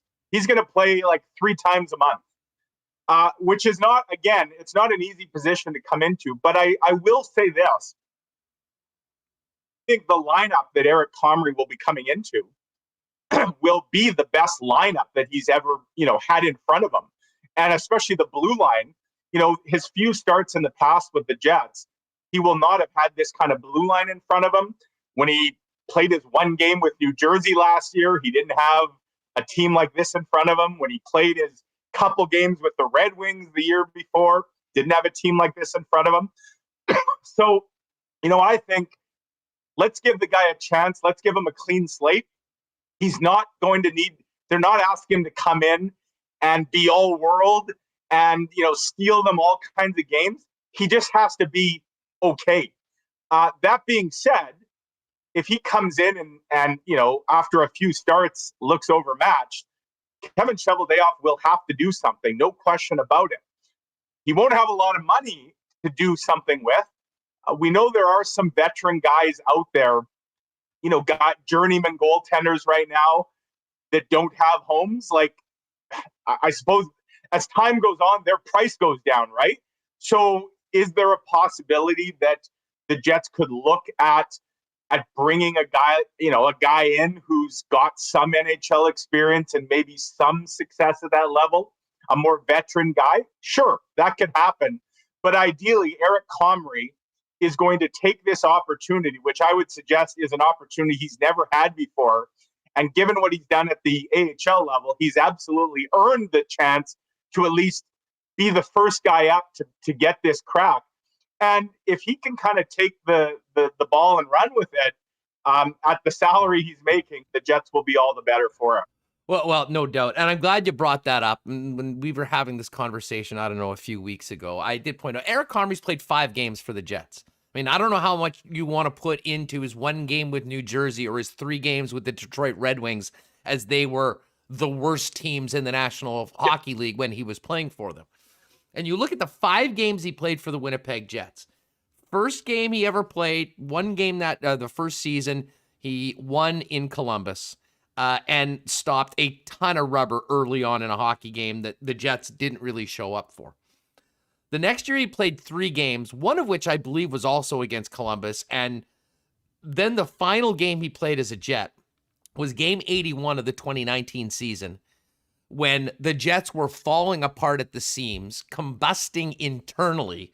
That's the game we all remember of Byfuglien smashing the stick after the power play and the infamous closed door meeting 1 game away from the playoffs. So I will say to people that want to just put the stamp on Eric Comrie based on what they've seen from Winnipeg, I'm not sure that many goaltenders would have fared any better in the situation that he was put in.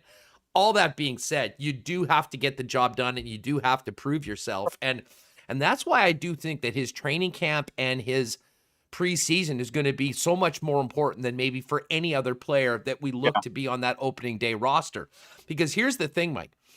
If their spidey senses are tingling, shall we say, about that position when you get to the end of the preseason, that's the unique opportunity where, I mean, you could send Eric Comrie down if you have another guy.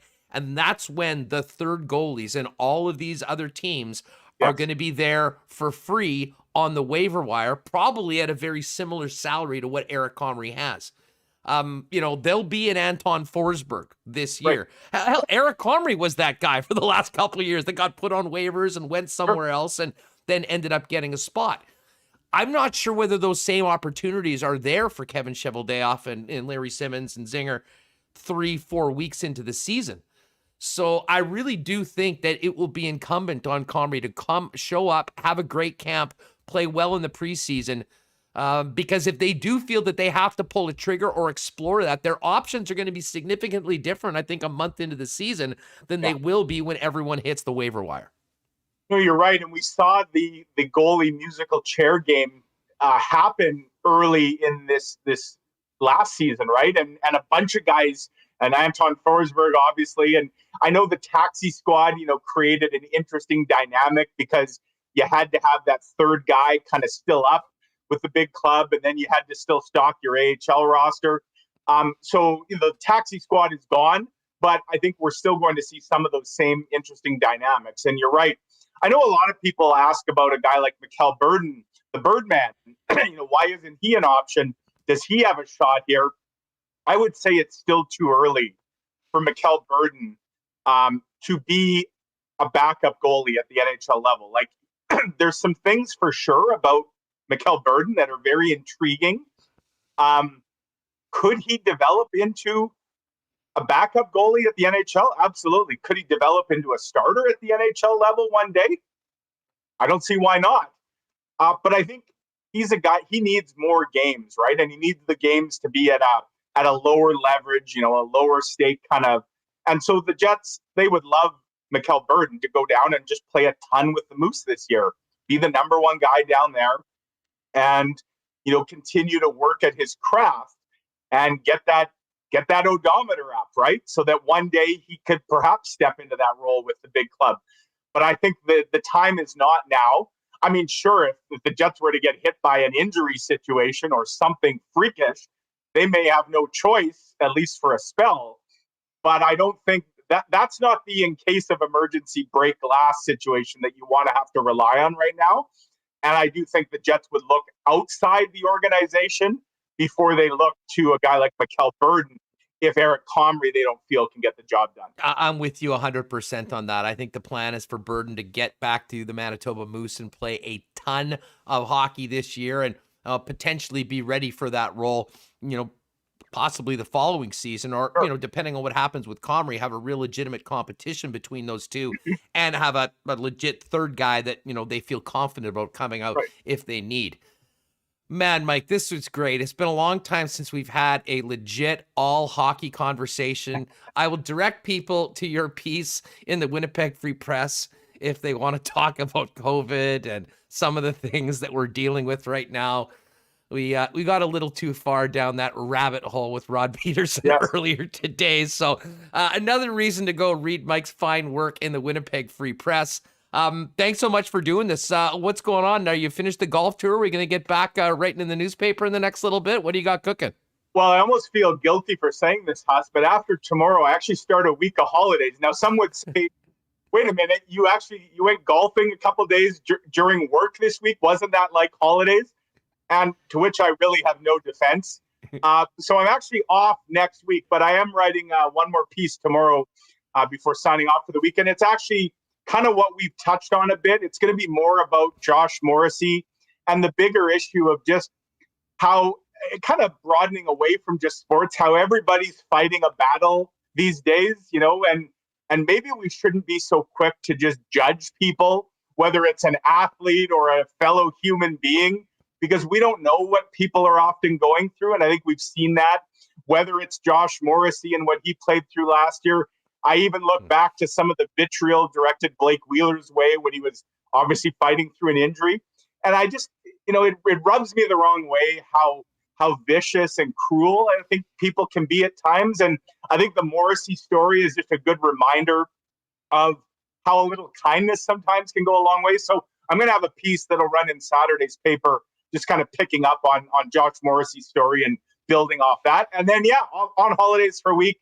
And I do plan on hitting the golf course a time or two as well. Also heading out to the dump next week, which that in and itself, that's like a field trip, right? Just going to go hit some balls out there, get ready for the round, or maybe throw my club, maybe leave my clubs behind. Yeah, probably searching for a new putter in the dump at some point.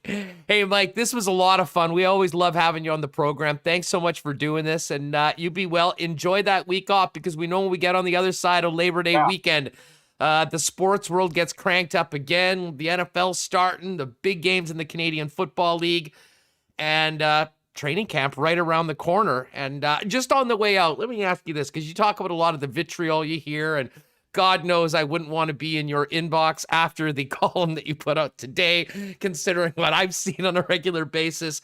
But how would you characterize, I can tell you from my personal standpoint, 10 years, at the start, first year was different. We were back in the National Hockey League. Everything was incredible, and we were just happy to be there.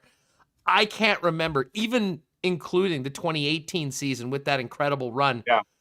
I can't remember legitimate excitement amongst Jet fans about this coming year. And, sure, a lot of it's going to be, hey, we can hopefully get back and actually watch games again.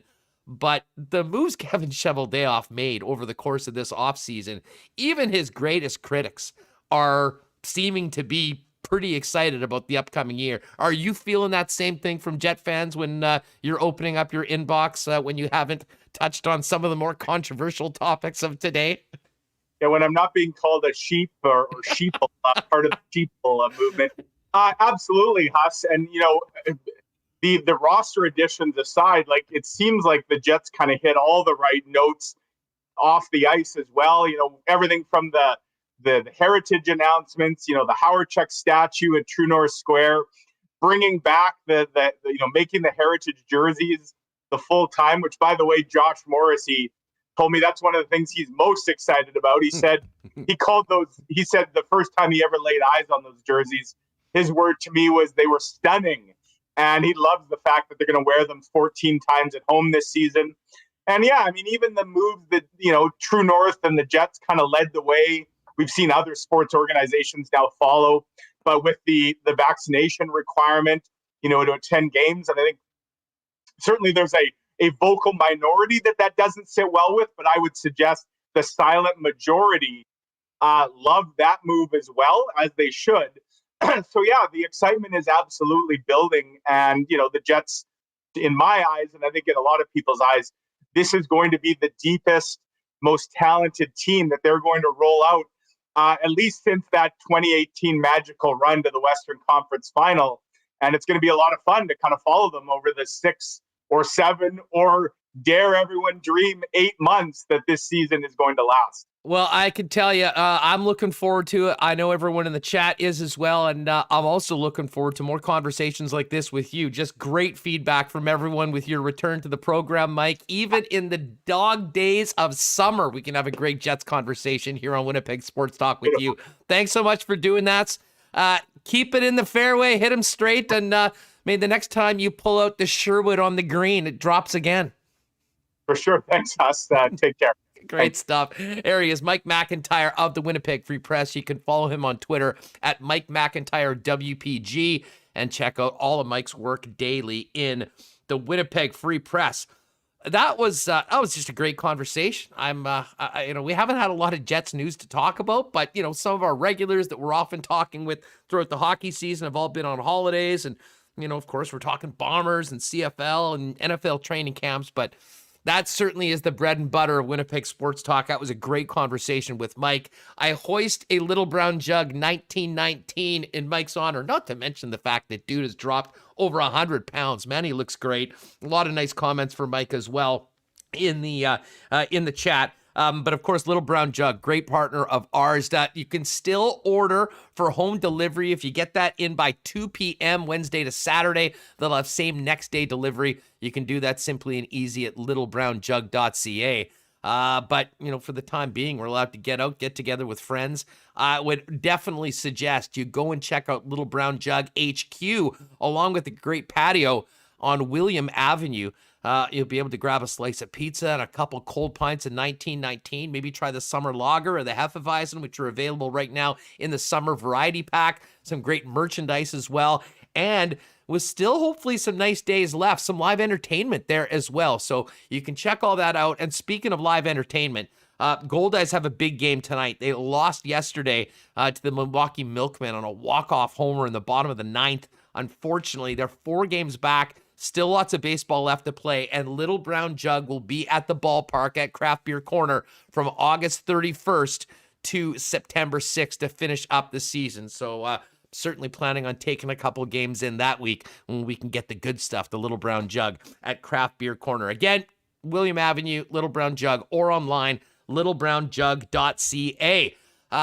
It didn't go well, I think, for the WST boys last night at the track. I know it didn't go well for me. One off on a couple triactors, just missed the Quinella, but we'll be back at it again coming up next Monday, Tuesday, and Wednesday for live racing. But the Assiniboia Downs, of course, is open every single day of the year with the exception of Christmas Day, and the VLTs are open now from 9 a.m. until 12:15 p.m., as is the Terrace Dining Room. Now, you do need to make reservations, for the Terrace Dining Room, especially on live racing days. You can do that all by calling Assiniboia Downs or find out more information at asdowns.com. And if you want to play with us from home, follow the guys in ASD Live on YouTube as it happens. You can do that through the app at hpibet.com. And when the days that Assiniboia Downs aren't racing, you can basically throw a tuning on your favorite horse from tracks around the world. It's all there at hpibet.com. Man, it's been a great golf season working with our friends at Breezy Bend Golf and Country Club, home of the champions. They've had a great year. And as far as the PGA Tour goes for our Breezy Bend Golf Reports, there is a lot going on right now as the top 70 in the world battle at the BMW Championship to qualify for the Tour Championship next week at East Lake Golf and Country Club in Atlanta. Can tell you right now, from the BMW, no surprise, the favorite Jon Rahm right up near the top of the leaderboard. He has had a scintillating 7 under par. He's got 2 holes to go, but he's not in first place, and that is because Sam Burns, who came in the 12 hole with a couple wins, I believe, this year on tour, is 8 under playing the 18th hole. So Sam Burns -8, Jon Rahm -7, Abraham Answer at 6 under, and then a group at 5 under, including Harold Varner III, Webb Simpson, Dustin Johnson, and Xander Schauffele. Just going down, my guy Tony Finau's 4 under through 16. Daniel Berger's 4 under in the hole. And there's Phil Mickelson, who started off at 70th, dead last in the field. He did an Instagram saying he was ready to ball today. And he's been pretty good, 4 under through 13. Phil's going to need to have a big week and weekend if he wants to crack the top 30. As far as the Canadians in the field, Corey Connors is 2 under right now. Corey came in at 20th. Needs to be in the top 30. His current ranking is 24th right now, so he'll have some more work to do. And Mac Hughes came in at 68th. He basically needs probably a top 3 finish. He is even right now through 4 holes. You can check out PGA Tour app for that. It should be some great golf on the weekend in this top 70. And then the Strange Tour Championship, where the top player starts at, I think, -10. Next guy's -8, and they go down from there with, $15 million on the line. So we can check that out. We'll follow that for the next couple days. And as always, all of our golf coverage here brought to you by our friends at Breezy Bend. You can hit them up at breezybend.ca or give them a call. Ask for our pal Corey Johnson about making Breezy your golf home for you and the family next season. All right, let's get Michael Remis back in here. Remo, I didn't anticipate getting on maybe the track that we were on with Rod Pedersen, but I really did enjoy the conversation. I think it's something that a lot of people in Manitoba and Saskatchewan are dealing with right now. But man, it was great just to talk Jets for half an hour or so with Mike McIntyre. Hit pretty much all the big topics coming out of the summer into training camp, and of course did talk about Josh Morrissey's situation. For anyone that read that piece that Mike put together in the Winnipeg Free Press, I think it just shows what that young man was dealing with, and I think everyone hopes that he'll have a clearer head despite the family tragedy and be able to move on with a new partner next year and get back to the player that I think everyone was so excited about seeing when the Jets signed him to that 8-year deal. Yeah, definitely got a bit deep down into the rabbit hole with Rod. Anyone go over the top rope? No, I didn't have to send. It was pretty civil.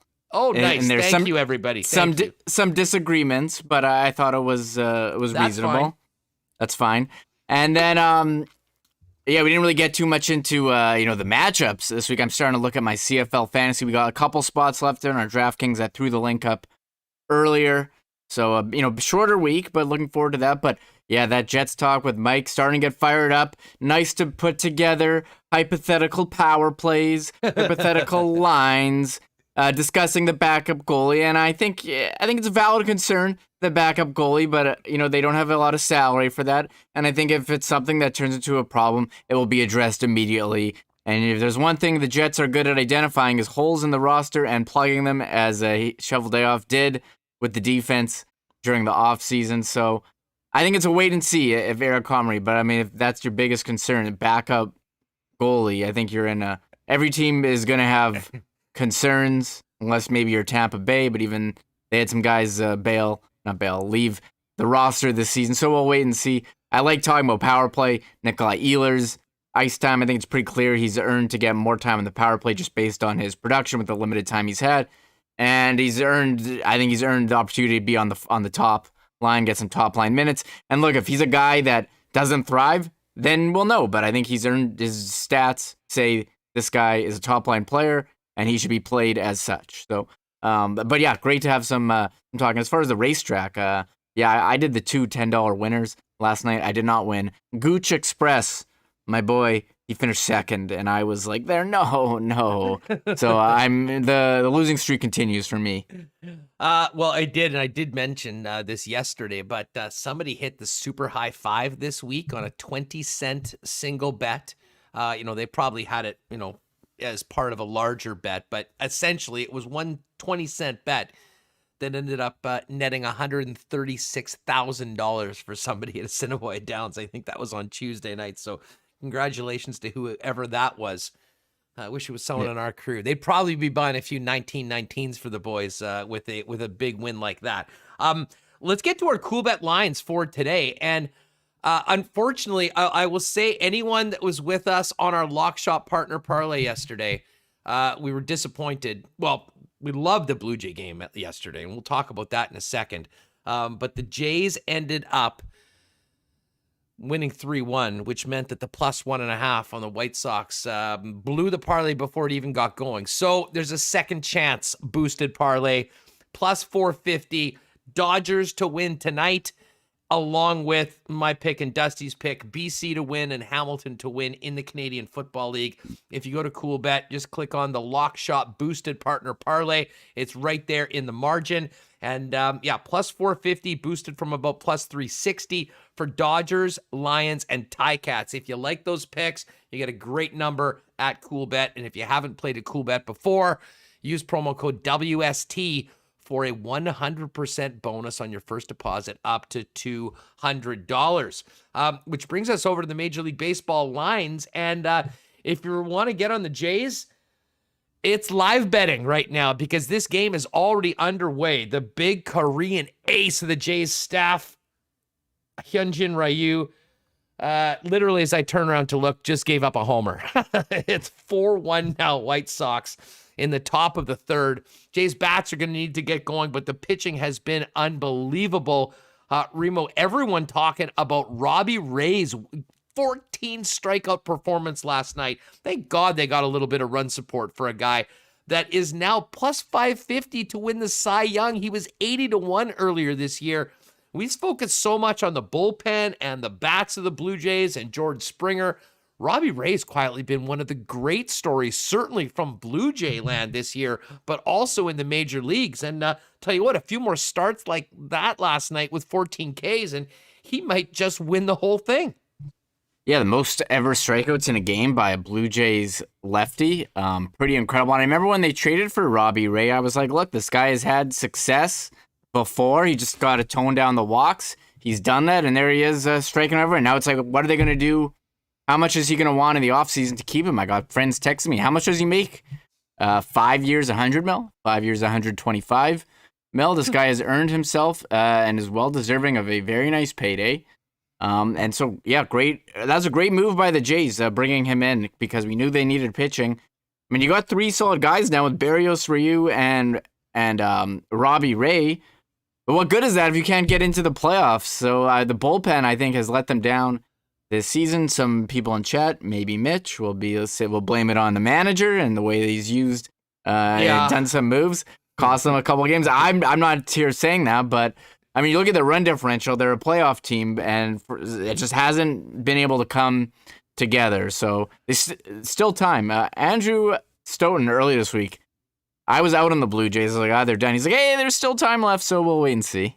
Well, and listen, I did say coming out of that dismal week they had with the back-to-back losses to the Nats and losing 2 of 3 to the Tigers and both losses in extra innings, you know, they were moving up a couple weight classes, taking on the beasts of the AL Central and the Chicago White Sox. And, you know, even with that disappointing game a couple nights ago, they won 2 of 3. They haven't been hitting worth anything. I mean, if they can just get a few guys going right now, and they're certainly going to need it if they want to win this game today, already down 3 heading to the bottom of the third. I mean, if they could pull out 3 of 4 against the White Sox, and then you go into the Tigers and then the Orioles series, you really do have the opportunity to maybe get on a bit of a run. And that is what the Jays need, is to get on a run. And by the way, we should, while we're just talking on Major League Baseball, we should congratulate the Baltimore Orioles, Remis, who avoided a 20th straight loss last night with a comeback win over the Anaheim Angels, breaking their 19-game losing streak and avoiding getting to that 21 number. I forgot. I was so young, but 1988, the Orioles started the season 0-21. There's been a lot of losing in Baltimore over the course of the years. They are an absolute train wreck right now. But for one night, they got to win. At least they don't have to talk about 19 in a row after they got the W last night. Yeah, I remember the Orioles when they played the Jays, in that wild card game where they didn't bring in Zach Britton, the closer. Like, they were supposed to turn around. They were supposed to be on the up and up after so much losing. And no, they're there. Although they're up right now again, so maybe this is the start of something. And then want to give a shout out to people in chat. Jeff Cabellis and Tracy. They stayed up last night for that marathon Padres-Dodgers game. Oh, nicely done, guys. I think Tracy said it went till like 3 a.m. I think I went to bed. 16 innings. Yeah. I thought we weren't supposed to have these games with the current environment of the way the extra innings are. But, yeah, I mean, when you have two elite teams coming together, it's going to be a battle, and you got to stay up late to get her done. So shout out to them for staying up. You know, I have to ask, and I just now that I think about it, do they go with the runner on second in every half inning? Like, do they keep going, or do they stop doing that after like the 9th or 10th? Because that is crazy, and I guess it makes sense why we haven't had any real long marathon games this year. And I think that game actually was originally supposed to be a 7-inning game, so they ended up going an extra 9 innings. But yeah, I mean, just we haven't seen any marathons like that last night, and I got to tell you, that rivalry between the Dodgers and Padres, even if you're not a big baseball fan, you pop in a game every now and then, you can't go wrong watching those two teams go at it. Both incredible rosters that don't like each other, and it has a playoff feel every time the Padres and the Dodgers go at it. Yeah, for sure. I'm looking at the standings here. I mean, the Padres, as good as they are and as much as they loaded up, they're still one game back of the wild card. The shocking thing to me is they're 15 games back of first place, the Giants. Like, I don't think anyone saw this coming from the Giants, even beating the Dodgers. So, I mean, you can bitch all you want about how much the Dodgers spend, but I mean, look at the Giants. Every time they win, it's like out of nowhere. No one's ever believed in the Giants, except for maybe the year they had Barry Bonds. Then you thought, okay, this is a top team. But I mean, they won 3 World Series in the 2000s. Yeah, like every second year. And like they'd win, and then they'd be terrible, and then they'd just come back and win, and then they'd come back and be terrible. And it's as I said, I was in the K in 2014, seeing Bumgartner coming out of the pen in the 6th inning in Game 7 of the World Series, and knew that my Royals were up against it, and he was just simply incredible. And Sal Perez ended up on third base, and that was that. They won it. Royals came back and won in 2015, but the Giants have been a juggernaut. I'm going to have to ask Chris Abbott over at Coolbet what the preseason number was on the Giants to win the World Series. Hell, what the preseason number was for the Giants to win the NL West. Yes. I mean, you had the Dodgers and Padres, both two of the kind of the top 3 or 4 betting favorites to win the entire thing. Where does that put the team in the division? Anyways, we haven't talked a lot about the Giants this year, but they have been an incredible story in Major League Baseball. Yeah, I'm just like looking at the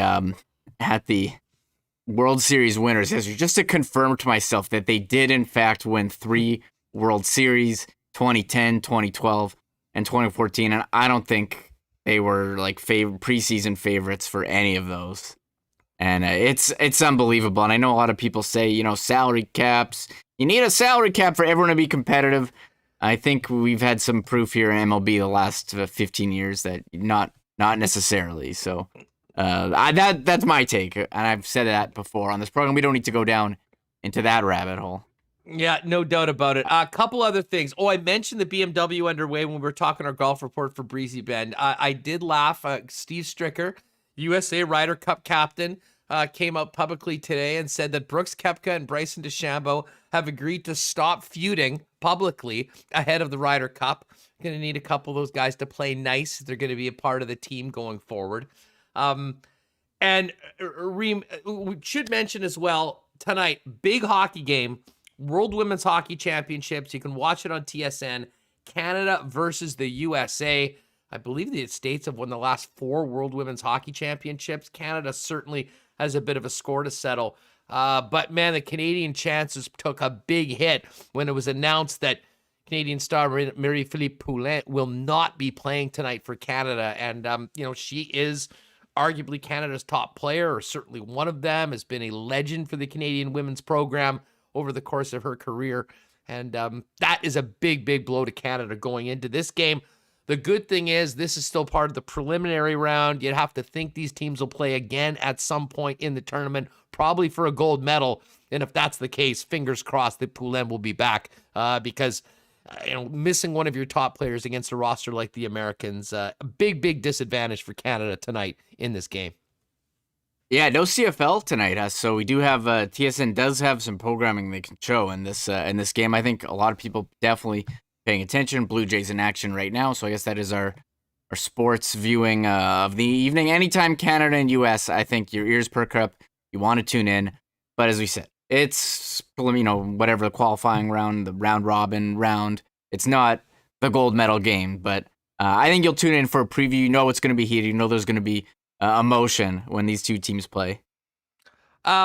Before we go, a couple of other things. I mean, NFL news. I mean, again, you always end up with the virus at some point, but the Bills, we joked about Cole Beasley and his hot takes and, the fact that he might retire instead. Well, you should be thinking about that right now because, he's out for a while for being a close contact.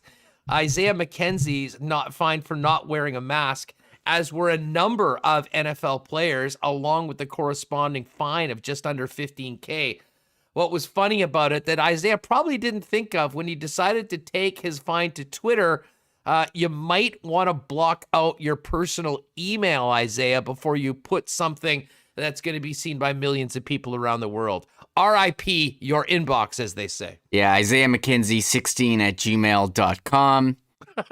And he has ask him if he wants to come on the show. Yeah, he has the email of the deputy counsel of the NFL on there too. I think he was looking for sympathy that he got fined like $15,000 for not wearing a mask, but I think the policy is pretty clear. If you're not vaccinated, you have to wear a mask, and he wasn't wearing one, and he got fined. And I think there was someone from the NFL there watching. And I don't think he's looking for sympathy, and he definitely did not get it. Did not get it on Twitter. The rules are pretty simple. I mean, the NFL fines people for wearing like the wrong socks and stuff. Like this isn't new. Well, this isn't a shock. So and considering what they went through last year with trying to get the games on the field, I mean, it's pretty clear why they've got the rules. And hey, if you're not going to be vaccinated, there are some extra things that you need to do, including keeping your distance and having a mask and dressing in another spot. And if you want to do that, go for it. But as I said, there won't be a lot of sympathy if you break the rules and you get fined, and especially when you put it into social media. Speaking of the NFL, Panini, we talked about Topps moving from the baseball and Major League Baseball moving from Topps to Fanatics for their cards next year. Sounds like it's happening with the National Football League as well, Reem. Yeah, this is a interesting shift that's going on in the card industry. Fanatics partnering with the players associations and getting the rights. So MLB cards, I think 25, 26, moving from Topps to Fanatics, who don't even have a card company. So they went from nothing to now like the biggest player in the cards there. Got NFL now. And I'm curious what this means for the NHL. Fanatics does the jerseys and apparel for the NHL. You have to think Upper Decks is seeing what's going on here, and they're like, I'm not sure. So big shift going on. I think a lot of fans not too fired up about it. Not excited. Listen, I'm sure I'll respect for Fanatics and what they've been able to do to grow their business, and they're a worldwide, player when it comes to the merchandise. The bottom line is a lot of the stuff isn't that good. And when we're talking about cards, I mean, if they're going to still continue to produce cards the way we know them, the quality, scarcity, distribution of them is a big thing. And you made a great point when we talked about this with the baseball cards. What this means for the local card shops, I think, is huge because, as anyone that has been a collector or been someone in the hobby, I mean, sure, there's a lot of things that happen online, but it's important to have that local store that you can pop in and buy a box or buy some packs or bring a kid in and introduce them to the hobby that way. And I certainly hope that this doesn't impact them too much in a negative way going forward, and that's something that we will see. Finishing it off, I did see a bunch of you jokers talking about CM Punk in the chat. He did make his debut last night, cutting a promo on AEW Wrestling. And of course, he's going in. I think there's a pay-per-view on the 5th of September, and he's going to be fighting Darby Allin, and everyone will be excited to see him with his first legit match in 7 or 8 years. But to me, Remis, the coolest thing was just how much of a king Giannis Antetokounmpo is in Milwaukee. The event was in Milwaukee, and I guess during a commercial break, they brought Giannis out with his own AEW belt. I believe he was out with his brother, who was also a member of the NBA World Champion Milwaukee Bucks. And it was just awesome to see. I love Giannis. I think he is one of those guys that's so easy to cheer for. The way he came to Milwaukee, one of the smallest markets, it reminds me a lot of Winnipeg. And he has wrapped his arms around that community and become one of them. Brought them a championship. And this is what you get when you win a championship. You get the stunt in a wrestling ring, holding a belt, just breathing in the adoration of 10, 12, 15,000 people. Got up on the ropes, as you can see, a couple times, which is cool to see. But overall, just Giannis is the man. And, man, to win a championship the way he did is... something that'll be lasting. His legacy will last in Milwaukee forever, especially if he stays there for a long time. But right now in Milwaukee, it is absolutely the summer of Giannis Antetokounmpo. I'm getting some major Monday Night War vibes here of Karl Malone and Dennis Rodman actually wrestling. So, are we going to see Giannis versus... I'm trying to think, who he would go up in. But he didn't really get on the mic or anything. He kind of just went, as you see in the video, he went and just, gave a big salute, had the belt. I think that's pretty awesome. But, the ratings for this AEW, now that they got CM Punk, I think it's getting people's attention. You see Giannis there. This is all over social media. I don't know. I think that they're on. I think that they're onto something. They absolutely are. Tony Khan has been brilliant in the way that he's built this up, along with some guys that know quite a bit about wrestling, including all the Winnipeg dudes. Kenny Omega's the champ. Chris Jericho is one of the biggest stars in it. And my guy, Don Callis, you may remember him as the Natural or the Jackal, one of the great heel managers and characters in the entire industry. And they're all right at the top of the list. I am really hoping that at some point before Jericho hangs it up, we can get Omega and Jericho going at it at the downtown arena.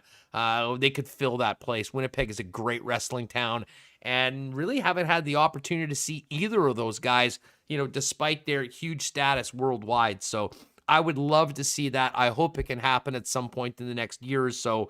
As Chris Jericho, still an incredible star, getting towards the end, I'm sure, of his in-ring part of his career. At over 50 years old. Been a great show, Remo. What are you watching tonight now that we got no CFL? Women's hockey. Come on, women's hockey. That's what I'm doing. I think it starts at 6 or 6:30 tonight, so you'll definitely want to watch that. We're going to be able to watch the Blue Jays right now, although it's not going well. White Sox up 6-1 in the 4th inning. As they're out talking to Ryu, might be the end of his day. Do want to mention, folks, we've got 3 spots left in the DraftKings CFL contest, so make sure to get that. You can hit us up for an invite or just simply go to the Winnipeg Sports Talk League, check open contest, 3 spots left.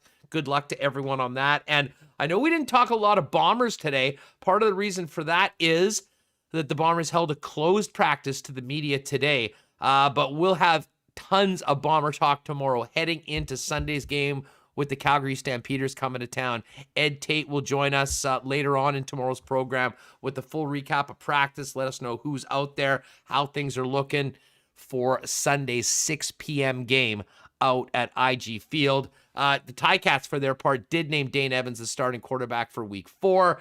Jeremiah Masoli's dealing with sore ribs, but I think this will be a big opportunity for Dane Evans to go in and try and right the ship of the Ticats, who lost 3 games in an 18-game season in 2019 and are staring 0-3 in a 14-game season in the face if they can't beat Montreal in their home opener coming up this weekend. That game now kicks off CFL Week 4. tomorrow at 6:30 on TSN. All right. Thanks to Hot Rod Pedersen for joining us. Always love having him on the program. And Mike McIntyre for a great bunch of Jets talk. If you're popping in later on, go check the YouTube replay. And for everyone watching or listening on the podcast, we appreciate you joining us each and every day as we do our wonderful family of sponsors. Canadian Club. Don't forget, tomorrow, another Canadian Club I Love Rye prize pack heading into a Bomber home game. Royal Sports, the Nick and Nicky DQ Group, Paramount Services Limited, Little Brown Jug, Boston Pizza, Not Autocorp, Assiniboia Downs, Breezy Bend Country Club, and Coolbet Canada. We will have a giveaway tomorrow. Oh, and by the way, I will try to get some more hats to Royal Sports.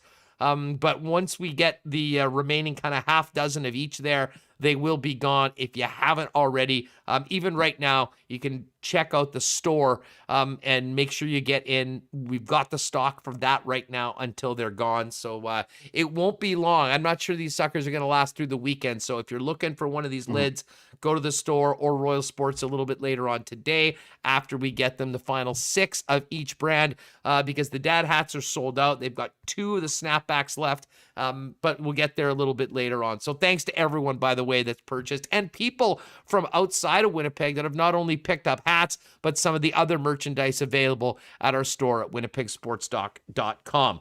All right, for Michael Remis, I'm Andrew Paterson. Have yourself a great night. Thank you for listening, and we'll see you tomorrow. We'll talk a little more offseason hockey, latest on the Blue Jays, and we'll be all over the Bombers and the Calgary Stampeders heading into Sunday night CFL Week 4 finale, 6 p.m. at IG Field. Have a great night, everyone. Oh, my God! Oh! Shut it down! Let's go home! Thanks for tuning in to Winnipeg Sports Talk Daily. Make sure to subscribe on YouTube and your favorite podcast feed at winnipegsportstalk.com.